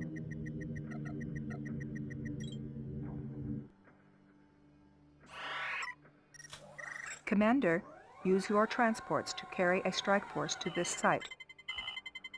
Destroy it, then return to base. Mission timer activated. Well, this mission is also a filler. All you need is to destroy yet another site. The tactic is the same as usual. Build, repair, use some artillery. This time the enemy is more aggressive and introduces assault cannons, which are recognized by that strange old metal bed sound, like someone is jumping on it. VTOLs come into play and it feels literally the same as previous mission. Just some rusty old bed sounds, yes. I use VTOLs mostly to cut production. I could just stay at the base and let VTOLs to do the whole job here. Second base is on the northwest, producing only cybergs. It's a small one with the objective to take it. However, there is a third base in the east that produces tanks. This one is also small and easy to destroy. What's funny, game didn't complete the mission after the bases were destroyed, so the only logical thing left to do was to destroy tank traps, and that was it. Objective accomplished. Briefing commences. Commander, we have just detected a missile launch at these coordinates. Team Gamma is sending a team to investigate the launch site and prevent any further launches.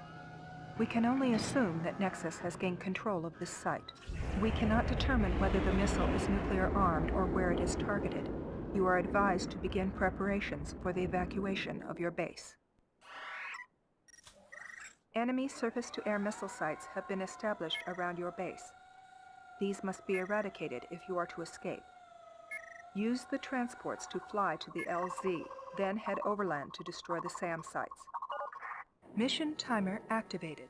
The story evolves into shooting of the nuclear rockets at you. For some reason, the project can't detect whether those rockets are nuclear or not. This task shouldn't be too difficult, since the military has always cared about nuclear detection a lot. Even in the story set in the distant future, they still must care. What's even funnier is the size of their nukes. They look even smaller than regular rockets. This mission involves destroying 4 enemy bases. I am using new anti-air defenses that take down enemy VTOLs pretty quickly, and I am building more defenses because, well, at least the first base can be destroyed without using my tanks. Considering the size of the map, howitzers should be able to cover most of it. This is useful, since tank delivery takes a whopping 3 minutes. Later some hypervelocity cannons came to try to overtake me, but even the 2-hour tanks failed. The second base is of the same small size as the first one, featuring some VTOL rearming platforms and a cyber factory. I took out this one with tanks. With so many long-range weapons, it's sufficient to build a radar to strike enemy positions, and the rest is just watching the enemy being destroyed, with shells falling from the sky. The defense tactic works well, but the problem is its cost. Defenses are pretty expensive. Third base has a new type of anti-air defenses, but I don't even check their power because my tanks are enough to get the job done. The enemy is overwhelmed by the power of my machine guns, and I don't even notice how or where I've lost a unit. Unit destroyed. Third base is close to full destruction. I regrouped my forces a bit, and with the full-scale ground attack, I moved to destroy the rest of the enemy here. One of the good things about Warzone is how it feels in the end of each campaign to have equal technologies compared to your enemy. You can finally smash everything it has, whereas at the start of campaign, the enemy seemed like an extremely superior power with heavy, indestructible tanks and VTOLs if we are talking about the collective. The mission ends with the destruction of the final structure and 1 hour left on the timer. Objective accomplished. Briefing commences. We can now confirm the missile is targeted at Alpha Base. Evacuation procedures are being initiated at these locations. In the event of further strikes, you are to establish a safe haven for the evacuation of Beta Base. This location lies outside of the blast zone of the largest nuclear missile. Eradicate any enemy and secure the area. Mission timer activated. Mission 10 is yet another sketchy mission to secure a safe haven to protect my units from nuclear rocket. Shouldn't it be underground or at least involve bunkers? Can't they just use the existing base and just dig a hole? I have collected so many technologies and still can't dig holes or what? That sounds like a sketchy decision because if I destroy the enemy defenses, then the enemy will definitely know where I'm hiding, so why to shoot my old position? To make a safe haven, shouldn't the location be unknown to the enemy? It's like I came to enemy's base and claimed this land safe.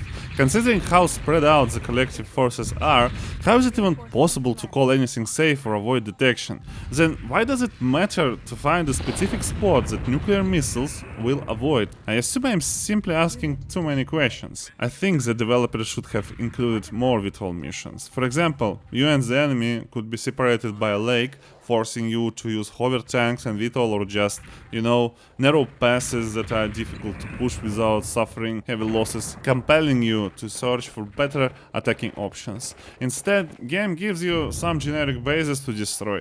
At least at this mission I have started to lose some VTOLs because of the new anti-air systems. This time, enemy has a lot of tank factories and something that looks like a main base. First I tried to destroy their production of VTOLs. There are many rocket anti-air defenses.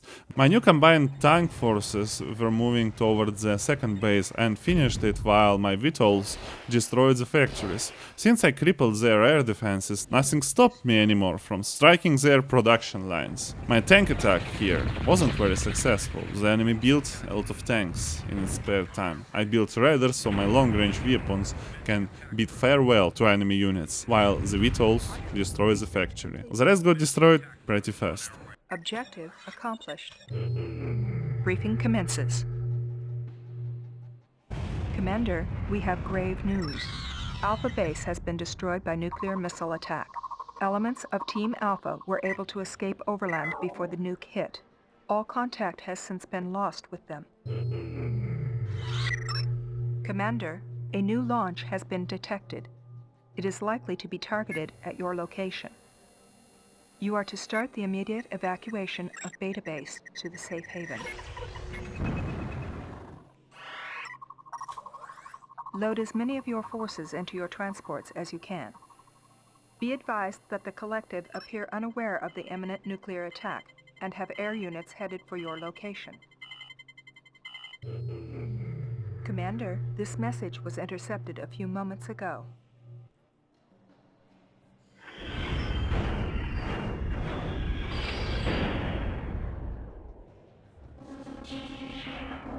Warriors of the Collective, you have performed well.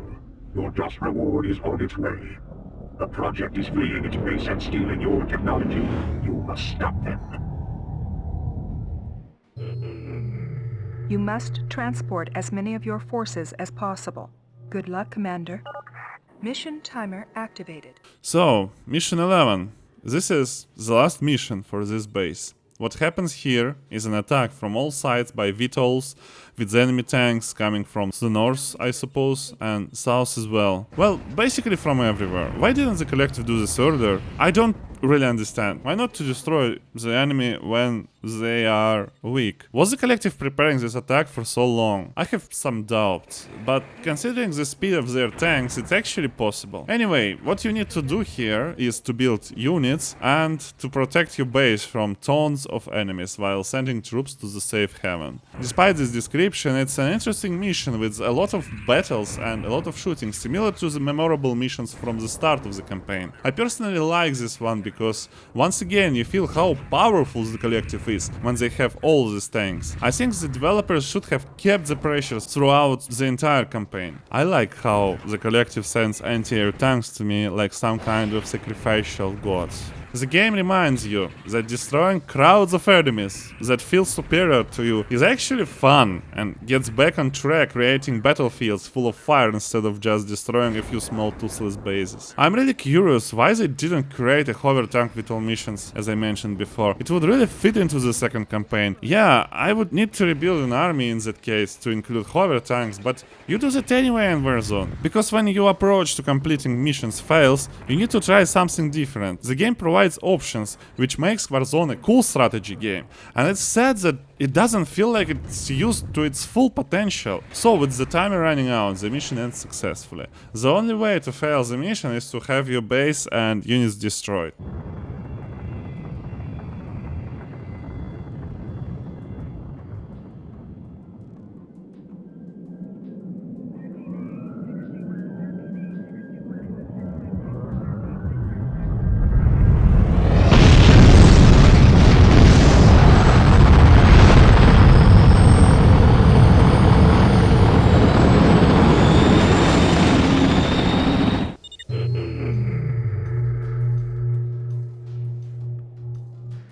Commander, congratulations on your successful evacuation of Beta Base.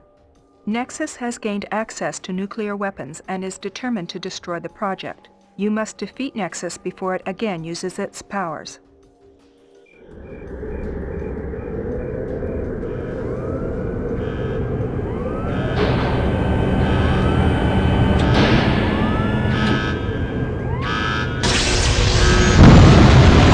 Personnel at Gamma Base have confirmed that the nuclear missiles targeted at Alpha and Beta bases were launched from a silo in their sector.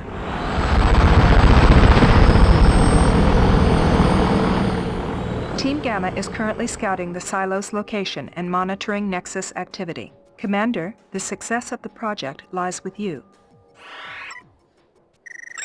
When you reach the mountains, secure an LZ, then establish a forward base. Team Gamma will contact you then. Mission timer activated. Campaign 3, Mission 1. We start with nothing, provided with 2 hours to build something. Third campaign has the most beautiful sceneries this game is capable of, snowy mountains. I personally love this third campaign because it is the pinnacle of all ideas developers came up with, featuring mostly local missions without transport and a huge pack of new technologies, like these rail cannons with slow projectiles or whatever the developers were trying to express with those. Enemies self-healing, every unit of Nexus has self-repair, a lot of hard-to-kill cyborgs, and exclusively hover tanks, probably just to make a contrast to New Paradigm and the Collective, because there is not much reasons actually to use hover tanks over here. On the other hand, Nexus destroys enemies so quickly, well, by enemies I mean us, with their new weapons that doesn't really matter whether you have heavy or light tanks, you will lose them fast anyway. As you can see, I have no building trucks. That was my personal mistake, so I need to wait another 5 minutes until the second unit package arrives. When the trucks were finally here, I started building a base. 15k energy should be enough, right? So I've tried to plan my base to create something great, but the enemy kept attacking me from time to time, so I needed to build a factory as quickly as possible, and I placed it randomly. The start of the third campaign wasn't smooth for me, but by the 10th minute, I was ready to strike back. You can definitely see how quickly Nexus destroys my structures, because yeah, he is much more powerful than I am. A true ultimate final enemy. Again and again, I'm losing units because they aren't fast enough to reach safety and get repaired. I tried to build more defenses to prevent unit losses, but this doesn't help much, especially considering that the range of enemy rockets is wider than mine. So I've started building long-range rocket systems, because presumably they will be able to hit enemies at these distances. At least finishing off the Nexus's units will be a nice thing. To destroy the first enemy base, I decided to use howitzers to take it out from a distance. One shot from the enemy's rail cannon sends my units scurrying back to the repair facility. Powerful, to say the least. The biggest problem with long-range rockets artillery against units is that they miss if units move. My anti-air defenses aren't enough. I suffer successful strikes on my oil refinery. I care the least about this building because it's cheap to rebuild, especially when compared to howitzers. But Nexus does Nexus. He has a plan, probably. Some evil grand plan. Or maybe not. He might as well just have some scripted spawn points and just being attacking me, and for some reason refineries have some high priority. With somewhat that resembles an army, I attempted to take the northern base, primarily because it has an oil source and my energy reserves are dwindling. Overall, the third campaign is quite rich on oil. Oil on the north, don't even ask how it emerged there. The purpose of it is to make you bother less about energy management. You have already had campaigns and mechanics with a lot of oil restrictions. After building of the second small base to protect my oil, I slowly moved deeper into the map. I encountered a lot of rockets, a lot of destruction of my units. There are mostly enemy defenses here. What's funny about the third campaign, you're restricted by 4 research facilities. It isn't very difficult to guess why, but if you don't get it, I'll leave it for the future, for your own curiosity. Nexus destroys my units like they are nothing. I can't even damage factories, even if they feel so close and so destroyable. So I try to use VTOLs, but they don't finish the job. Or do they? They actually do. Phosphor bombs are for the winning. So without much energy left, I'm forced to mostly use VTOLs now, especially with how ineffective tanks are and how weak they act. Even if my VTOLs get destroyed, logically it's cheaper to build a few new VTOLs than the whole new army of tanks. Also, there are no trees, sadly. I think they should have planted some trees. If you have oil on the north, it's logical that you must have trees. Nexus doesn't use tank killer rockets, that's new type of rockets. So even here in Nexus, mostly by using VTOLs I managed to destroy all the bases, but not all structures. I didn't want to finish the mission too soon. I wanted to accumulate some energy for the next missions, and with 12k energy I finished this mission. Objective accomplished. Incoming intelligence report. Commander, we have located the site of the missile launches. This silo was part of the NASDA ground-based system. Our scouting of the area indicates that one or more nuclear missiles are present at the site. Preparations for another launch appear to be underway. We are currently under attack by Nexus cyborgs and are unable to assist. We are transmitting coordinates of an LZ near the missile silos. Coordinate download completed. Secure the LZ, then head overland to destroy the missile silo before it can launch another missile. Good luck, Commander.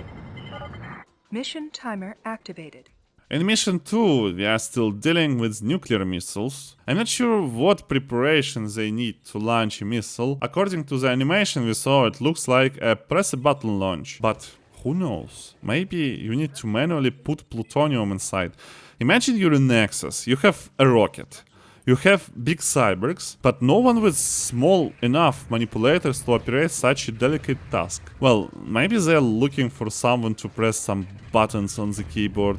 That's a transport mission I don't personally recall, and I won't remember as well, and I shouldn't miss. I think all those parts of the story with missiles are pretty made up and very sketchy in terms of logic. I think it was really a bad idea to push nuclear threats into third campaign. Yes, all I needed to do was to get through defenses. What's interesting is that Nexus brought new guns to the battlefield, so it feels like I'm going in with the kitchen knife against guys with MP7s. Lasers are as dangerous as they look. Their beams are fast and deadly. To this day I'm not sure what's the point in rail guns because lasers do the whole job. My guess is that some heavy tanks have weaknesses exclusively against rail cannons, but I'm not sure. So behind all of these protective structures is a single base we need to destroy. 15 minutes into the mission and I'm done. This one was easy. Incoming intelligence report. Well done, Commander. You prevented my last missile from launching. Such a shame. Your Project HQ would have made a wonderful target. But it's good of you to join me here. Buried beneath this silo is a tactical nuclear warhead that is set to go off soon. As I cannot launch it, it'll just have to blow where it is. Please note that all entrances to the underground complex have been sealed. Goodbye, Commander. Airlift by transport is not possible. You will have to head overland. Analysis shows that the mountain range to the east would shield you from the blast. All units must escape the area before the warhead detonates. This valley is your only chance of escape. So, what's interesting about Mission 3 is that it's a continuation of Mission 2, but with an extended map. That's something we didn't see before. Overall, it feels like the developers finished the game engine only around third campaign and introduced some new abilities to it. The mission is straightforward, we just go from location A to location B with all our units, that's it. Defenses are pretty successful, there are Nexus tanks as well, but I don't really care, because the distraction of these units won't change much. What's really stupid is Nexus saying that it was his last nuclear rocket. That's a huge hole in his personality in my opinion, because he is some kind of AI, but not so AI-ish, he is basically a person, because you can see his face. Well, there will be more explanations to it in the future, but why the hell would he give out such useful information to the enemy, including details about the detonation of warheads? Is it ego? Well, probably you need to have a huge ego to destroy the world, so I guess it's possible that this AI is childish enough to exist for more than 20 years after everything that happened. Problem is, developers took a pretty grim depth of destruction of the world, but the main villain actually not even cartoonishly villain, he is just, I don't know, he is just stupid. This AI killed billions of people and still acts like an immature narcissist. On the other hand, you need to be an immature narcissist AI to go down this road. I don't know. I personally would prefer Nexus to be more cold-blooded and AI-like and less human. He has no brain anymore. He has no human body anymore. And he's still being such a human and, well, you know, I don't know. In the end I saved up some energy by removing some of my defenses and finished the mission. Objective accomplished. The electromagnetic pulse from the nuclear explosions has downed communications with the scout team. We have lost all contact with them. Their last transmission indicated that they were heading back to base. Incoming intelligence report. Commander, we are under attack by Nexus cyborgs and tanks. Please help us. Cannot hold out much longer. Repeat, please help. We cannot hold out much longer.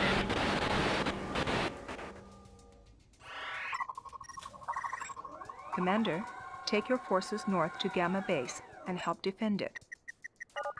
Mission timer activated. Power transferred.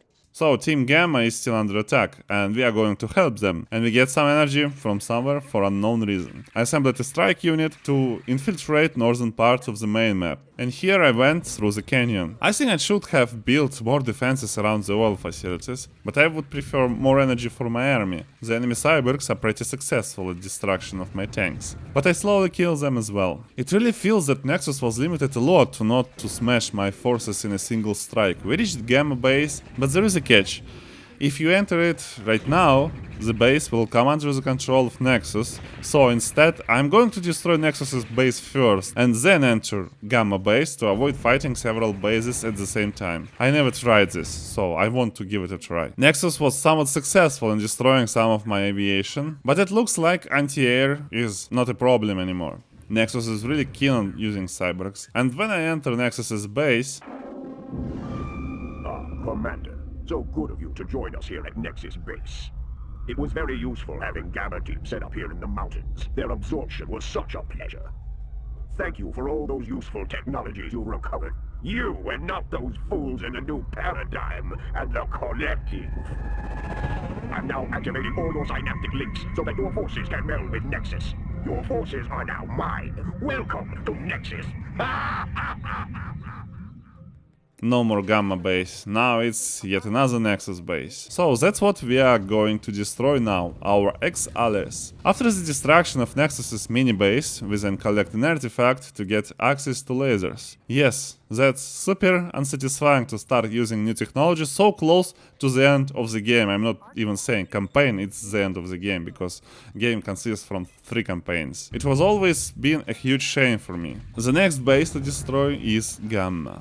I moved my repair facility and I'm ready to strike. Basically, Gamma is using technologies of my own level, so it won't be very difficult. It's like fighting against new paradigm, something from the long past, from the start of this video that I started to make months and a half ago. Yeah. I entered the base and Gamma is unable to do anything with these ancient technologies. But for some reason, Gamma has absorption towers. These towers are able to change the faction of your unit and turn it into the enemy. I have many questions about this idea, but we have what we have. Nexus is all about absorption. I assume this base has been under Nexus's control for a long time already, otherwise I can't explain why these towers are here. It's not like Nexus took control of the base during this mission and the towers appeared magically, so Gamma was a trap from the start of this campaign. So I wasn't able to destroy the base in one go, but I took out most of it. The VTOLs finished off the factory. After regrouping, I found yet another small Nexus's base with questionable purpose. They have an HQ and units, but no production lines. I guess they're just weird, well-protected guys sitting in the mountains. After all, they're AI-controlled Mongolian cyborgs. With the help of aviation, I finished this small base and there was an oil source. So I built an oil derrick there and accumulated some energy and an army before ending this mission. Not just any army. An army with laser cannons. Objective accomplished. Commander, we have defeated Nexus. Our previous experience of the Nexus Intruder program enabled us to isolate it before it took full control of our systems. We are manually purging all traces of Nexus. Unfortunately, this has adversely affected the performance of our systems. Bear with us while we rectify this situation. We are currently receiving this transmission. This is Team Alpha. Repeat, this is Team Alpha. We require immediate assistance. We are under heavy attack from cyborgs, laser tanks, and strike VTOLs. We were trying to reach your position, but we've been ambushed. We're holed up in a valley at these coordinates. Please assist. Coordinate download completed. Commander, forces from Team Alpha escaped the nuclear attack on Alpha Base. Take a scout force to these coordinates and evaluate the situation. It may be another Nexus trap. Determine whether they are Team Alpha. If possible, rescue Team Alpha and escort them back to the LZ. Mission timer activated. Mission 5 is a transport mission to assist Team Alpha. Let's board the transport with my fresh, new laser tanks and complete it. It shouldn't be hard. Also, with so many oil sources, I'm free to build the most expensive units. Lasers are pretty effective, so Nexus is not so superior anymore. We rescue really a lot of units out there. I can't send reinforcements, so I will play exclusively with these units. Incoming transmission. Glad you could make it, Commander. Enemy strike VTOLs have got us pinned down.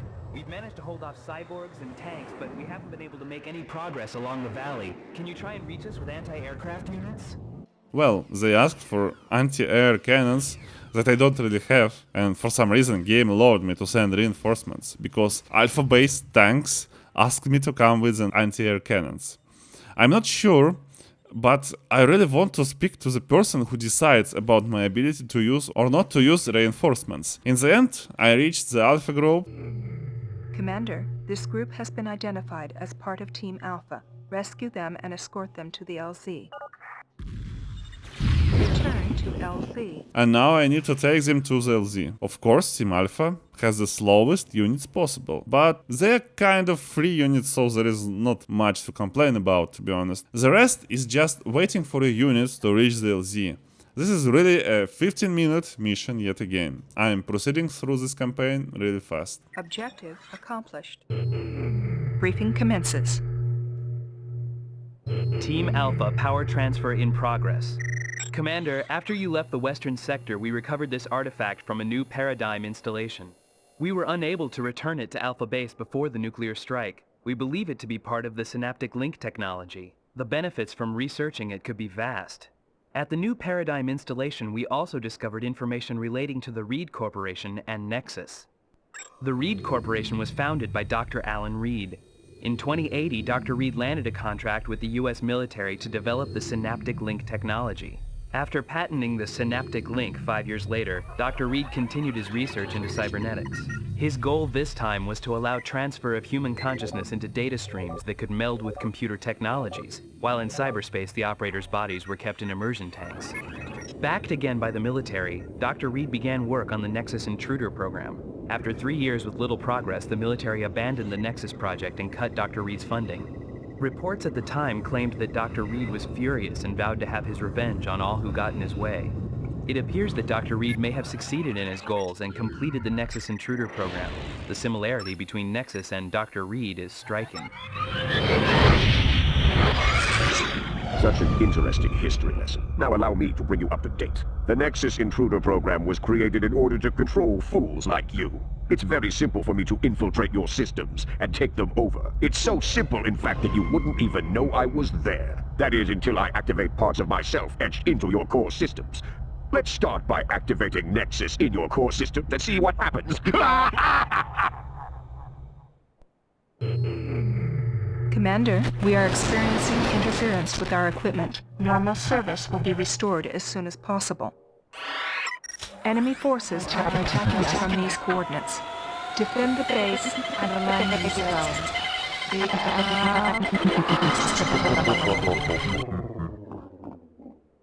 Mission timer activated. Power transferred. Structure absorbed. Mission 6. This felt like a really bad trip. Anyway, from now on, our units and structures get absorbed by Nexus. Why didn't he do this before? I mean, aside from the absorption turrets. Well, I guess he was spreading this undetectable virus that essentially him. It's all his own parts. He is a virus, virus AI. He consists of many programs mutating themselves. He is everywhere. All you need to do now is, well, to do some research on how to protect yourself from Nexus. And while doing so, you will need to defend yourself against the enemy's attacks. For me, this mission is iconic because for the first time you encountered the real power of Nexus turning your own units against you. Even so, it's a kind of an easy mission. From time to time, you hear Nexus laughing, reminding you that he is near, in your HQ, generating these laughing sounds in your headphones or speakers. Nexus attacks me with my own units, and I try to build defenses on the go. Nexus absorbs my factories as well, so as you can guess, during the next mission I will require a lot of restorations. But at least I am good on energy. The further I research anti-Nexus technologies, the fewer units Nexus absorbs. So there is a limit to Nexus's power, and there are means to protect yourself from it. I remember from long ago there was a mention that walls help to protect your units from it somehow, but I personally have doubts about walls. I think it was mentioned in this so-called journal walkthrough. There is nothing in the technology description that supports this, so I'll assume it's either my own fantasy or the fantasy of the person who wrote it on how to beat Nexus with walls. In reality, how wizards keep Nexus away much better than walls. Why is he even laughing? He's losing. Yeah, he has superior forces, but definitely slower production, and my anti-air is pretty successfully killing his VTOLs. And if I were Nexus, I would be worried about my future as an AI. And yes, I continue to build walls, just in case. Better to be safe than sorry. And on the other side of destruction of my base, I actually like the new structure more. Now the VTOL platforms don't block movement in the middle of the base, they block movement at the north instead. And after 30 minutes into the mission, it randomly ends, I accomplished my objectives, I guess. Objective accomplished. Commander, your attack on...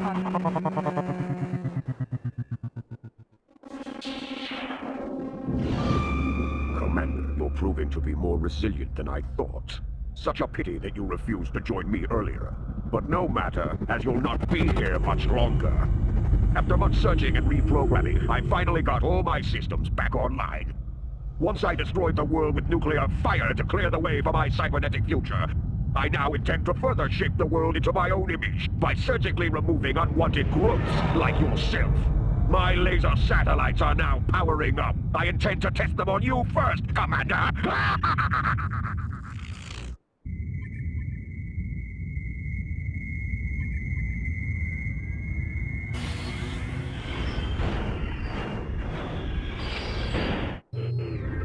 Nexus exiting system. Incoming transmission from Scout Team. Commander, we are attempting to return to base. This is our current position. Take control of our forces and lead us. Control transfer successful. Entering new zone. Incoming transmission. Commander, elements of Team Gamma have contacted us. They have monitored the approach of the Scout Team toward their base. They claim to be free of Nexus. They offer their base as a site of operations in this zone. Base coordinates download in progress. Mission timer activated. The most annoying enemy is the one you can't even hit. So the game gave me control over the units from one of my previous missions, plus some strange outdated units and no lasers. Anyway, I need to reach the true Gamma base now. What's even more interesting is how they transfer me as player to command different parts of my army. I have an assumption that I'm an AI myself as well, similar to Nexus. It would be logical at least. Doubtful I'm a person, or how else would I switch controls so easily? As a child I thought there were no humans left, and all who fight here, aside from maybe the scavengers, were actually AI machines. Nexus, at some point, only reinforced this theory, and as a child I wasn't really good at following stories. From now on the map has become so big it started to scroll up and down on the minimap. This is something we haven't seen in any of the previous missions. It's really a long map, and I have to say it's the worst implementation of a minimap that I've ever experienced because it scrolls really unpredictably. After the introduction of this feature, navigation became a nightmare. If I try to navigate the camera by clicking the map, I often end up clicking in areas that makes the minimap scroll, and the camera appears in the wrong place. So I can see the beginning of a huge base I need to overpower. But the fight against the small base has already had a bad impact on my tanks. Still I try to attack, repair units, the usual strategy. I assume this base has a lot of air defense, so I'm a bit hesitant to use aviation. Besides, I really want to use lasers, and they are very effective against structures. As you can see, I slowly started to destroy parts of the base, only to realize that the base is actually small and mostly just produces and supports VTOLs. So I just destroyed it, yeah. The southern base promises to have really good defenses, so I decided to try to destroy it with my artillery while bringing in more tanks. Laser tanks started to destroy this base at extreme speed, and it turned out to be small as well, without many buildings. I really feel Nexus dislikes building big bases and assembling large attack groups, unlike New Paradigm and the Collective, such a loner. And yeah, even more oil sources out here. That's what I was talking about regarding the amount of energy these maps provide. I accidentally finished this mission by building some defensive structures that destroyed the last anti-air defenses and completed the mission. Objective accomplished. Commander, we are detecting strong energy surges from orbit. The laser satellites are now charged and are repositioning toward our location. Commander, the second Gamma Team base is at this location. We have limited time available in which to evacuate this base and move to Gamma Base. Commander, analysis of the laser satellite's fire pattern indicates that they are not fully functioning. They misfire regularly and are unstable in their new orbits. They are, however, directing their fire toward this position. Commander, we will need to evacuate this base shortly. Team Gamma reports the existence of a missile silo at this location. They believe that the silo contains missiles capable of reaching high orbit. Capture this silo at all costs. Mission timer activated. Mission 8. So, now we are up against satellites that can't strike precisely. Very convenient. I guess the project survives purely out of sheer luck. While under satellite strikes, I need to overtake the southern sector. Did the map become even longer? Yes, it did. I remember all these missions as one big mission because even though they are separated by objective completion menus, they feel like a single level, one continuous part of the storyline. A pretty short storyline, I would say. After you get lasers, Nexus's troops stop being a threat. The only real danger left is from the satellites that slowly destroy your units and structures. As you can see, laser units are really fast at advancing, even if Nexus managed to destroy some of them. There are really a lot of air defenses. Basically, the whole east side is one long line of air defenses. If you wonder how Nexus plays their structures there without any ground access, actually, there are technologies to do so that didn't make it into the campaign for some reason, probably to preserve balance and story. There are personal transport that you can use to bring your units anywhere, including unreachable places, but that full list of technologies was only available in skirmish mode, and you really need to play for a long time to access it because a skirmish battle takes a lot of time to reach the top of the technological list. Preferably you need to play against humans because the Nexus AI, well, we'll take a look at skirmish later. Here is how the laser strikes from the satellites actually look. Shots finally reached my main base and are now destroying it. Basically, the game just spawns blue highlights on the ground and some fire. I also noticed Nexus using new anti-air technology. Instead of 2 missiles, it fires 4. Yes, I wonder, why is there no laser or rail anti-air turrets? And now I reach the missile silos. They look like 3 buildings with Nexus tanks around. I wonder why Nexus didn't destroy them while they were under his control. What's a mystery, because basically this is the main threat to his existence and the best bet of the project. Meanwhile, I'm moving my base closer to the silos because, well, you wouldn't know it without playing the next mission, but that will be the last target of the laser satellites as well. If I don't do this now, I will have to do it later, so I'm basically doing it while Nexus is still busy destroying my old base. By the way, did you notice any Nexus trucks building anything? I didn't either. It's very strange that it was mostly New Paradigm building defenses, not Nexus or the Collective. Well, in the modern version of Warzone it's changed. The modern version is noticeably superior in some ways, completely made by fans. The power of fans is incredible, more incredible than the power of Nexus. Fans can achieve incredible things when given the access and opportunity. They can create entirely new games based on existing projects, fix issues, and elevate games to a playable and enjoyable level, all for free. Sometimes they manage this even without access to the source code. If it wasn't fans, we wouldn't have modern Warzone 2K100 in such a good shape. ID Software released the source code for Doom, and now it runs on almost everything, thanks to the dedication and passion of its fans. Some old games deserve to be open sourced, to be improved by fans, instead of IP owners releasing them on Steam in a terrible shape to make a quick buck. Nowadays, games are often created by people who don't even play them. They cram as many buzzwords as possible into the game and appeal to an imagined audience, or rely heavily on advertising rather than the game's core appeal or our trust into the developers. And some IPs are lost in a legal limbo where no one knows who the actual owner is anymore. On this sad note, let's finish the mission. Objective accomplished. Commander, we have captured the missile silos and can confirm there are missiles present. Unfortunately, we are unable to launch the missiles as Nexus has infiltrated the system and is preventing us from accessing the missile control codes. To drive Nexus from the system, we require further research on the latest variant of the Nexus Intruder program. It is vital that you assign this task to a research facility and that we eradicate Nexus before the laser satellites are able to target us. Commander, we are detecting Nexus force. It forces from these coordinates. Not long to go now, Commander. There's nowhere else for you to run to. However, if you vacate this facility, then I shall let you go free, as you are no longer a threat to me. You have 5 minutes to comply, or else it's frying time! Mission timer activated. So we have 5 minutes to comply.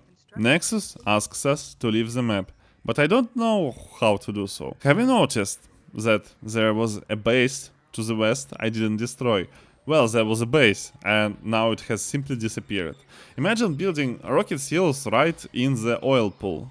That's literally what we are looking at. There is no better site for anti-orbital missions than oil deposits. As you can see, I tried to rebuild at least something here, knowing that Nexus will soon destroy all my other structures, and this place will be the last island of survival. It's like the calm waters before the storm. Weather forecast: a lot of vehicles, rail tanks, lasers, and more lasers burning my structures. Also, you can notice that my old destroyed main base has disappeared from the map. That's actually something that has never happened before. The map has shrunk. Now we have a ULZ, and I assume my transport is hidden somewhere. Maybe transports are gods. They appear from nowhere and deliver you somewhere like mechanical birds, and vulnerable to any damage, even nuclear. I can't explain it any other way. Maybe all of this is just an AI dream. And the attack starts. A lot of units appear from the edges of the map. I expect my structures to be destroyed very soon. Research on the access codes is progressing very slowly. You may also notice that there is no timer. This is an endless mission about defense. I have a feeling that units won't help much here, to be honest, but I still build a factory instead of tons of turrets, and turrets as well. Nexus is at my base, while I'm still researching the first code. They actively use absorption turrets to take control of my units. I think I made a mistake here by essentially giving up my forward base, which had 4 oil derricks. Commander, we can now prevent Nexus from contaminating our systems.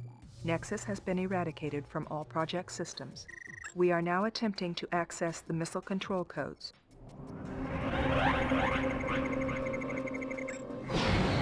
Codes locked. Access denied. Commander, a research facility is required to crack the codes. Allocate one immediately and protect the missile silos from attack by Nexus. And I actually didn't research codes. I researched how to enter codes. Nexus didn't allow us to do it. He blocked the USB connection for a keyboard or something like that, or spawned a virus messing up the interrupts in DOS that control the rockets. You think there is Windows or Linux controlling these rockets? No. I'm more than sure it runs on DOS. So now starts the research of 3 codes, which will take about 30 or 20 minutes. I'm not sure how long it will take. I need to somehow protect myself during this time. This is a mission where my younger self got completely stuck. It seemed to be impossible with these satellite strikes. I could protect myself from units, but the satellite, just one, shoots everything, including Nexus's own units. So instead of producing many units, I decided to focus on better defenses, hoping that would simply one-shot all of the incoming enemies. I chose Scorch missiles, the top anti-tank missiles in the game, at least in scenario mode. As you can notice, my anti-air protection works poorly, but target selection of Nexus is nothing better. I would say that in this situation the factory is far from the main target for it. The defenses are. On the other hand, everything feels calm, so calm that I even started to consider building more oil derricks because I desperately need more energy. Nexus's first attack on me wasn't successful. Basically, how Wizards did all the job. I still have my tanks, and some of my new tanks I built because, well, I'm running out of space to put defense structures. For some reason Nexus thinks I have aviation. Good joke, I gave up on it some time ago. I like how Nexus attacks my forward base with radars and anti-air tanks. Sadly, they are accompanied by some real tanks. I think I will hear this laser satellite firing in my nightmares. They should have made at least several versions of this phrase. Otherwise, it really sounds artificial, like it's some kind of my own AI subsystem. What if I have been talking to my AI subsystem this entire time? First level missile code cracked. Missile arming in progress. More research is required to proceed further. I cracked the first code, 2 more to go. This is the longest waiting mission I've ever had. New Paradigm and even the Collective with their defense missions don't stand a chance against this one. I wait and observe all the oil sources I lost access to.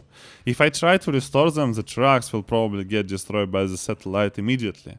So it's better to preserve resources at my final location. At least air defenses now are doing their job well. I would say it even feels peaceful. I have no idea what Nexus is up to around the map. But Nexus isn't the smartest AI ever, in both the story and the AI bot behavior. After a few minutes, Nexus finally came to my base in the shape of a VTOL Raider. I think the job of this turret is to target VTOL strike automatically, but I've never used it because I don't really see a practical need for it. The enemy fails to use them successfully as well. The following conventional attack on my base is actually starting to feel horrible, as I began to lose units during my energy starvation period. I was left with just a few tanks. Howitzers are my only hope since all my tanks are being destroyed pretty fast. I should simply prevent Nexus from reaching the base. The good thing is Nexus really enjoys not fighting to the end and instead retreats to repair his units. What's interesting is that railguns have a shorter range than lasers, but it should actually be the opposite, I think. The biggest problem with lasers is heat dispersion over air, and here is snow falling from the sky. So the larger the distance, the more energy they should lose, and since railgun projectiles are solid, can technically be much larger than artillery shells, they should have no problems with long distances. Anyway, I try to build raiders simply to destroy enemies before they reach me, or at least damage them before they hit my tanks. And here comes the expected outcome, a huge Nexus party with anti-air tanks leading the battle. My tactic of destroying incoming units with rockets actually works, at least when there is a single enemy unit and the howitzers prevent them from repairing. Second level missile code cracked. Missile target programming in progress. Commander, once we have cracked the third level codes, we can initiate launch procedures. The second code is correct. It took around 10 minutes of real time, but without a timer it's hard to notice. Just one more to go before the end. What I've learned is that satellite strikes aren't random or pressed. They actually strike pretty precisely into my units and buildings. The game just narrows the area where the satellite can strike around the silos. The more you research, the narrower the area becomes. So any unit escaping this area will be destroyed, and it's impossible to build oil derricks far from my base. Technically, if Nexus strikes with all its units, I don't stand a chance with what I have, but I think the game intentionally avoids doing that. So far, the enemy is just moving around the map. That's it. And the howitzers are randomly firing somewhere. Bam, some of my old derricks are no more.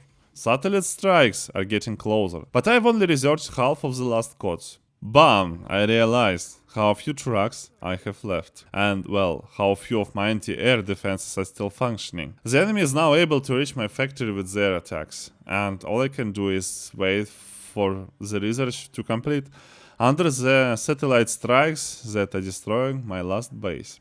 At the same time, Nexus keeps coming, and all hopes now rest on the howitzers, because I literally don't have much left to fight the hordes of enemy units. All the other bases are destroyed already, Beta, Alpha, my main base at Gamma. All that's left are these units and buildings. Almost no air defenses. I'm still desperately trying to rebuild my old derricks in the pauses between strikes. No more factories. One less truck. I try to keep the trucks as close to the silos as possible, hoping the laser won't fire directly at them. One less truck because the satellite actually struck the silo. I am trying to build a factory to get more trucks, since Nexus won't be able to take them all out in one shot if they are spread out. Will I succeed? Most likely, because the laser's target selection isn't that great. Same goes for the VTOLs. Without factories and trucks, it would be a game over, and I still need more time to finish the research. With a bunch of trucks and oil derricks, we try to survive. The howitzers are desperately firing at Nexus forces. VTOLs are coming with their deadly strikes. Nexus is really keen on attacking silos. And then third level missile codes correct.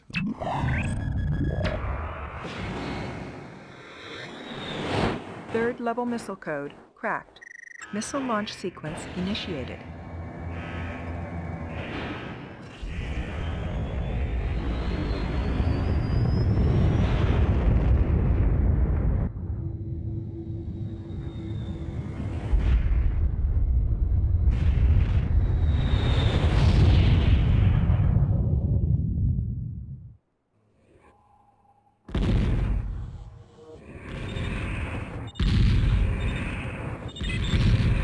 Objective accomplished.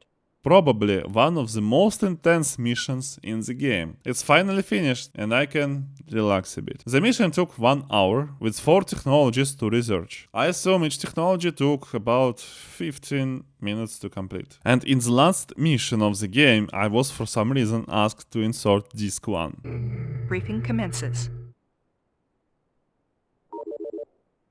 Commander, we have located the Nexus base in this sector.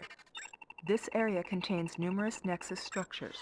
We are certain that the Nexus core systems are located here. Establish an LZ, then begin your attacks on Nexus.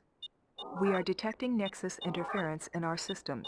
You must defeat Nexus before he can infiltrate and control our systems. So, this is it, the final mission, where the goal is to destroy Nexus's core and complete the game. I've been given 30 minutes to rebuild the base and assemble my units, plus 50k energy just dropped from nowhere. 50k energy. From some unknown source. Well, thanks I guess to the unknown sponsor. I believe it was OnlyFans, but for tanks. Find me on OnlyTanks. At this point, the game feels more story-driven than tactically challenging, so I decide to restore all of my old derricks on the map and assemble new strike forces. I have full freedom to design the strangest tanks possible with all this energy. I also found 2 additional power sources in the southwest I wasn't aware about before, and then I went to destroy Nexus.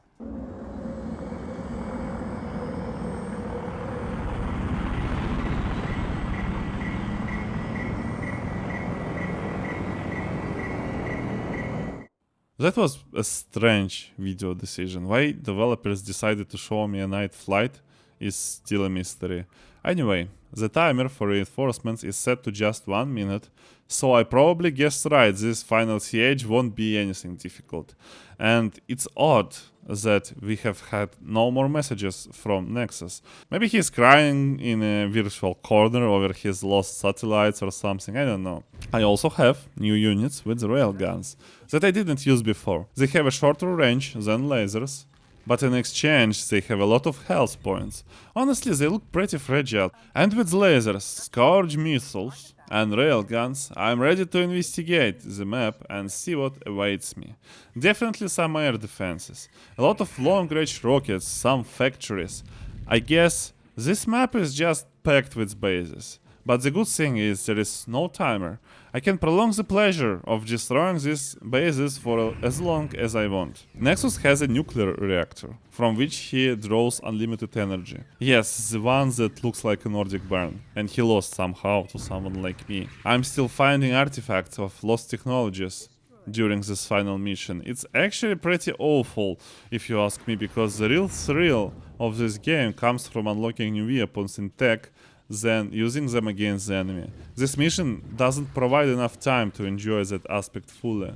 I built some howitzers, because howitzers are fun. Lasers are fun too, as well as the speed with which they destroy enemy structures. Some units are getting destroyed, but that's not a big deal. I have a lot of rockets, but it seems like lasers are more effective.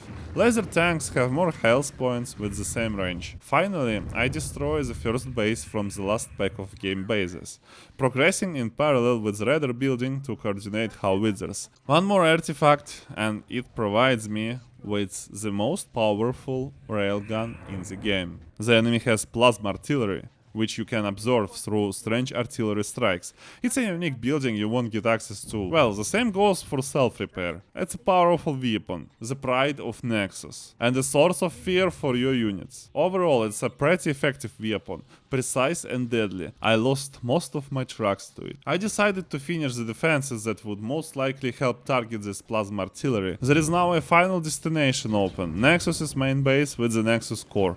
However, I don't want to finish it too quickly, so instead of attacking the main base, I decided to destroy some other bases first, allowing Nexus to cry a bit longer. What I have noticed is that lasers are not very effective against heavy tanks.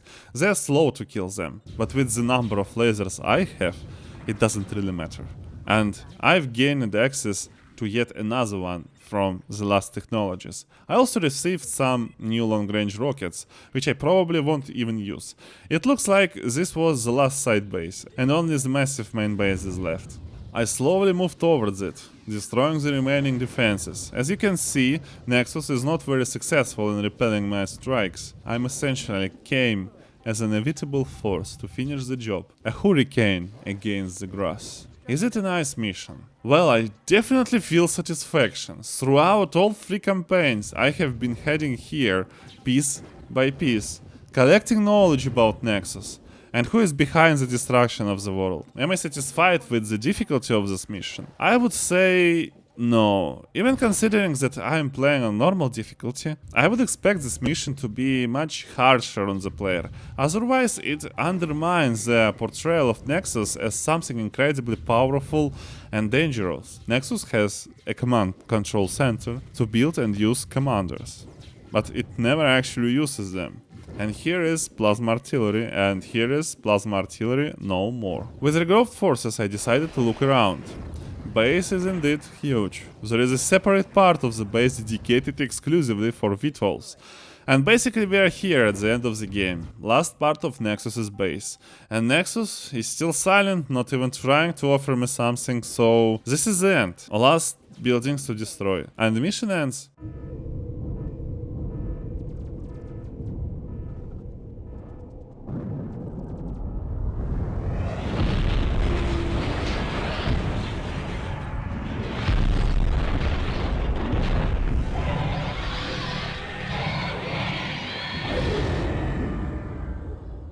After many long months of struggle, we defeated Nexus.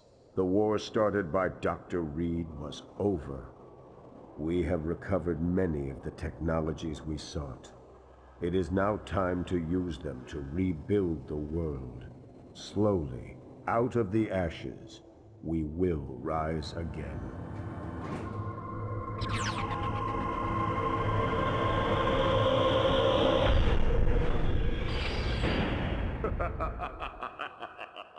Objective accomplished. So Nexus actually survived by sending itself into the space. But the sequel never happened. And before we do the summary and take a look at Skirmish, let's go through the comic about Nexus.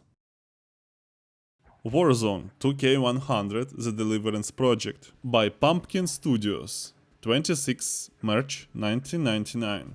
I like that they even have prices of something, probably of the game, in different regions. We were besieged by the warriors of the collective when we received the transmission from Nexus. Goodbye, Commander. As I once cleaned the world with fire, now I will destroy you and your bunny project. Commander, intelligence confirms the launch of a nuclear mission targeted at your base. Evacuate the urban stronghold immediately! We escaped. Barely. Personnel at Gamma Base confirms the missile was launched from a silo somewhere in their sector, the Rocky Mountains. Head to the northern sector. Nexus had to be defeated before he could strike again. It is now certain that Nexus was responsible for the collapse. Some say a fault in the NASDA system was to be a blame. The system designed to protect us became our executioner. We fled Seattle nearly in '86. We would heard that the Rocky Mountains were relatively rat-free. After fighting off bands of marauders, we came across the base. We cracked open the doors and cleared out the bodies inside. We knew things would never be the same again. Its personnel were dead, killed by any one of a number of virulent diseases. We were determined to build a new world out of the ruins.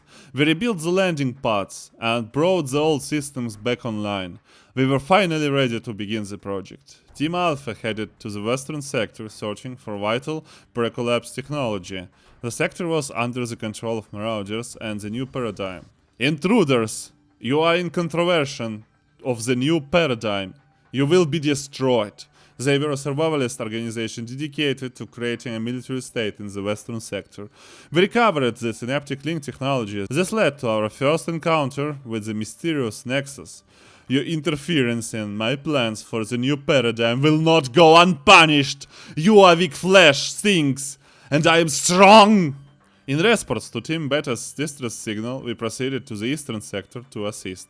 Team Beta, searching for VTOL technology, were under heavy attack from an enemy force known as the Collective. Team Alpha, we are under attack! Warriors of the Collective, you are ready to destroy the intruders who pollute our lands. Attack and destroy, kill all who resist the machine! We held our position, just and repelled their onslaught. Then we sought out and destroyed their base in the sector. Collective, I need Nasda Central located for me and I shall assist you in your war against the project. Disturbingly, the Nexus Intruder program was present in their computer systems. Before Nexus switched itself offline, we accessed the following. Nasda, North American Strategic Defense Agency, the ground and orbital weapon system responsible for the collapse. During the early stages of the collapse, it is believed NASA technicians switched off the infected systems to halt the rapidly spreading Nexus virus.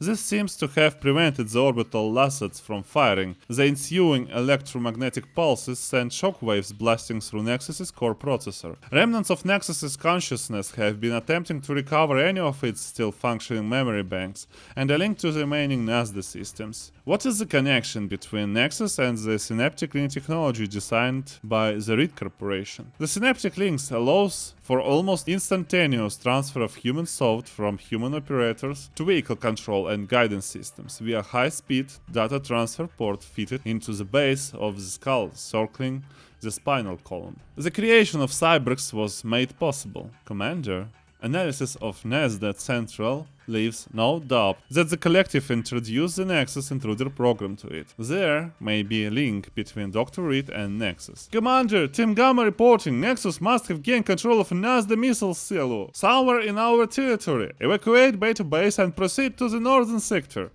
If Nexus creates an uplink to any remaining Nasda orbital laser satellites, he poses a serious threat to the project and our survival. Commander, grave news! Alpha Base has been destroyed. Repeat, destroyed by nuclear missile attack. Launched by Nexus. Second missile launch. Detected. Target, Beta Base. Evacuate. Commander, Team Gamma reporting. We are currently under attack by Nexus cyborgs and are unable to assist. Beta Base was destroyed, but we escaped in time. December 3rd, 2100. Survivors en route to Gamma Base, Northern Sector.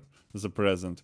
This art looks really retro. We resumed the search for Nasda missile silos when suddenly, Commander, you're proving more resilient than I thought. Such a pity that you refused to join me earlier. But never mind, as you will not be here much longer. After much searching and reprogramming, I finally have all my systems back online. My laser satellites are now powering up. I intend to test them on you first, Commander. Once I destroyed the world with nuclear fire to clear the way for my cybernetic future, I intend to further shape the world into my own image by surgically removing unwanted growths like yourself. And now, Commander, it has been very simple for me to infiltrate your systems. You are now mine. It feels unfinished, but that's all I have found on the disk with very inconsistent file naming. So I'm not sure who actually made it, who put it there, but it feels strange to say the least. Maybe it was some promotional materials to some magazines or somewhat like this. But yeah, that's what I have found on the disk. And now, summary. I think while screaming all of these phrases, I broke my voice, but I'll try to make a summary. I will be playing Skirmish to see how Nexus AI performs there, and I would like to discuss a bit about why Warzone 2K100 never became the next StarCraft. Why do I compare it to StarCraft, you ask? In a journal that my younger self had, the journalist wrote that he thought that Warzone looked much bigger and cooler than StarCraft at first, but later you see how much it lags in comparison. But he didn't elaborate why. Imagine the impact of his words on my mind. I still remember them after 20 years. Warzone has nice gameplay, but there is a huge flaw in how it presents its story. First of all, it can break your immersion in the middle of a mission to present an intelligence report, and that's extremely annoying. going. Second, there is no way for the game to provide you with information without interrupting the gameplay. In StarCraft, you had conversations between characters without losing control. The ability to see problems and the way to solve them is what made old Blizzard so good at making games. Warzone, without such a mechanic, simply cut itself off from world building. They weren't able to make longer intermissions, or they would get boring. They already hit a limit with their length. Besides, they gave no personality to whoever controlled tanks under your command. Pumpkin Studios really needed to think of a way to introduce the story to players without stopping the game. Imagine if, during the attack on Nexus, he spoke to you, begging you to stop, offering barter or asking for mercy instead of remaining silent. Warzone is a story-driven game. It's not just a bunch of missions, and it's not doomed to be cool purely because of gameplay. Did Warzone have the ability to be better than StarCraft? Probably not better, but to be on the same level with its own unique gameplay, yes. Because it has a very solid foundation. This includes nice multiplayer. In the end, it's fun to play. It's fun to solve, like a puzzle about cracking enemy defenses and energy control over the map in some limited amount of time. But there is a catch. Maybe Warzone just simply couldn't have such nice world building. StarCraft is all about an imaginary future on other planets. Warcraft is about a different fantasy world. Warzone took a possible future with possible future technologies, and in this setting, we have a lot of things to compare with in our real life. And that's a problem. We see flaws in Warzone much better than in StarCraft or Warcraft. And AI and future technology ideas in Warzone aged like milk. Supporting a setting of the real world is a much more challenging task in comparison to made-up worlds. And the Pumpkin team probably didn't have a good writer, or this person wasn't experienced enough to write a believable future world of this level. Whoever wrote it wasn't aware of innovations and the real view of future technologies in 1999, simply because trends of miniaturization were well observable back then, and problems of implanting chips into the head were known. The Utah array, for example, was introduced in 1989, a predecessor of Neuralink, capable of both reading and sending impulses into a brain. Let's look at more examples. Oil sources in the north. I know there are some in the North Sea and probably in the ocean in real life, but not under the ground of land. And there wasn't enough time for the corpses of humans after nuclear strike to turn into oil. I'm not even sure it's possible. You may exclusively need dinosaurs. I'm not even saying there is no chance for oil to still exist in near future in noticeable quantities. In the real world, the US military tried to build rail guns to hit air targets, but even if this technology was a success in some aspects, like power and accuracy, there was a different problem. You may be aware that military needs to swap barrels of artillery cannons every few thousand shots, because the barrel degrades with each shot. So the more powerful your weapon is, the more problems you will have with the barrel. The problem with high-power rail guns is that they destroy the barrel in few shots. And as far as I understand, nobody has found a solution to this problem. Probably the only way to solve it is to remove the barrel entirely, but then you will need to control the projectile with magnetic fields to direct it precisely where you want it to hit. That's an interesting technology, but sadly it needs a lot of improvements to control magnetic fields really well. Most likely it requires superconductivity to manage magnetic fields on the fly when it accelerates a projectile. Yeah, it's possible future, but in Warzone, these potential technologies just look sketchy and unbelievable in my opinion. If we assume that somehow the technologies of Warzone reached this level, then I have no idea how there might be any problems with long-range communications, because superconductivity provides a huge spectrum of possibilities, including a nexus breaking into everything possible instantly because of the quantum computing that superconductivity gives access to. If quantum computing is even possible, to be fair, it's actually still a questionable technology. Take my reasoning with a grain of salt, but I think that Warzone 2K100 for some reason lacks proper science fiction elements, and that ruins perception of the world of this game. You may have noticed that I have no complaints about the mechanics, because there are none. Aside from a quirky minimap in last missions, the game has nice controls. Everything just works, and destroying the enemies is a satisfying process. The game not just innovates, it combines its its innovations into a nice solid gameplay process. Warzone is without a doubt enjoyable. The problem is that after completing the game you don't feel satisfaction regarding two things: the inability to fully enjoy the last provided technologies and how the story looks in 2024. Warzone invented its own type of gameplay in the strategy genre based around technologies. This aspect at this scale didn't find its way into other games.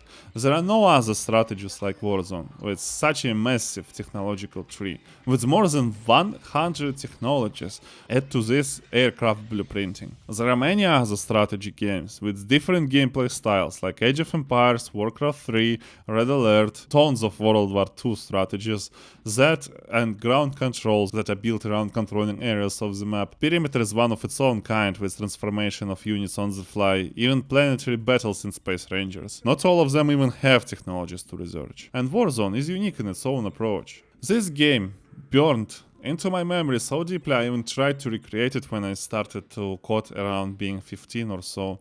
I lacked knowledge, so I failed, but I think it says a lot when a game inspires people to create. But even despite all the flaws I described, during my lifetime I finished Warzone maybe 6 times in total, while I've never finished StarCraft. While there are no critical bugs, there are some strange things and visual artifacts. The strangest is the disappearing tanks on the edge of the screen. The game avoids rendering what is not seen, but sometimes this function doesn't work well. It may be something with the calculation of the position and the size of the unit or building, but it could also be issues with precision in calculations. Wobbly graphics is usually associated with the PlayStation 1, but PS1 wasn't exclusive to that. This issue arises from the lack of a floating point unit or FPU. Positions and transformations are calculated with fixed point when done this way through 32-bit integers. Even weak 50-cent ARM microcontrollers and old CPUs can perform such calculations quickly. The game requires at least a Pentium to work normally, and even if it technically had an FPU, integers just worked faster, that's it. With fixed point, you will have wobbly graphics on the PC as well, especially considering that the main platform for releasing Warzone was actually the PlayStation. Pumpkin just released the game for Windows, and considering the difference in the number of players on these two platforms, the PC version was an afterthought. Games for consoles made significantly more money than PC game releases, due to the price of the PCs back in those days. And PCs wasn't just expensive. While assembled, user hoped as well that components will work together, and DirectX only was gaining its popularity during the release of version 7. I'm not even saying that even on XP, I wasn't able to smoothly run any game, and XP had superior to 98 driver support. I don't know, was Warzone downgraded to run on PlayStation or upgraded to run on PC, but PC version has some improved 3D models, like for refinery buildings or factories. Another strange thing is that you can actually click on objective beacons on the map, the shrinking animated circles.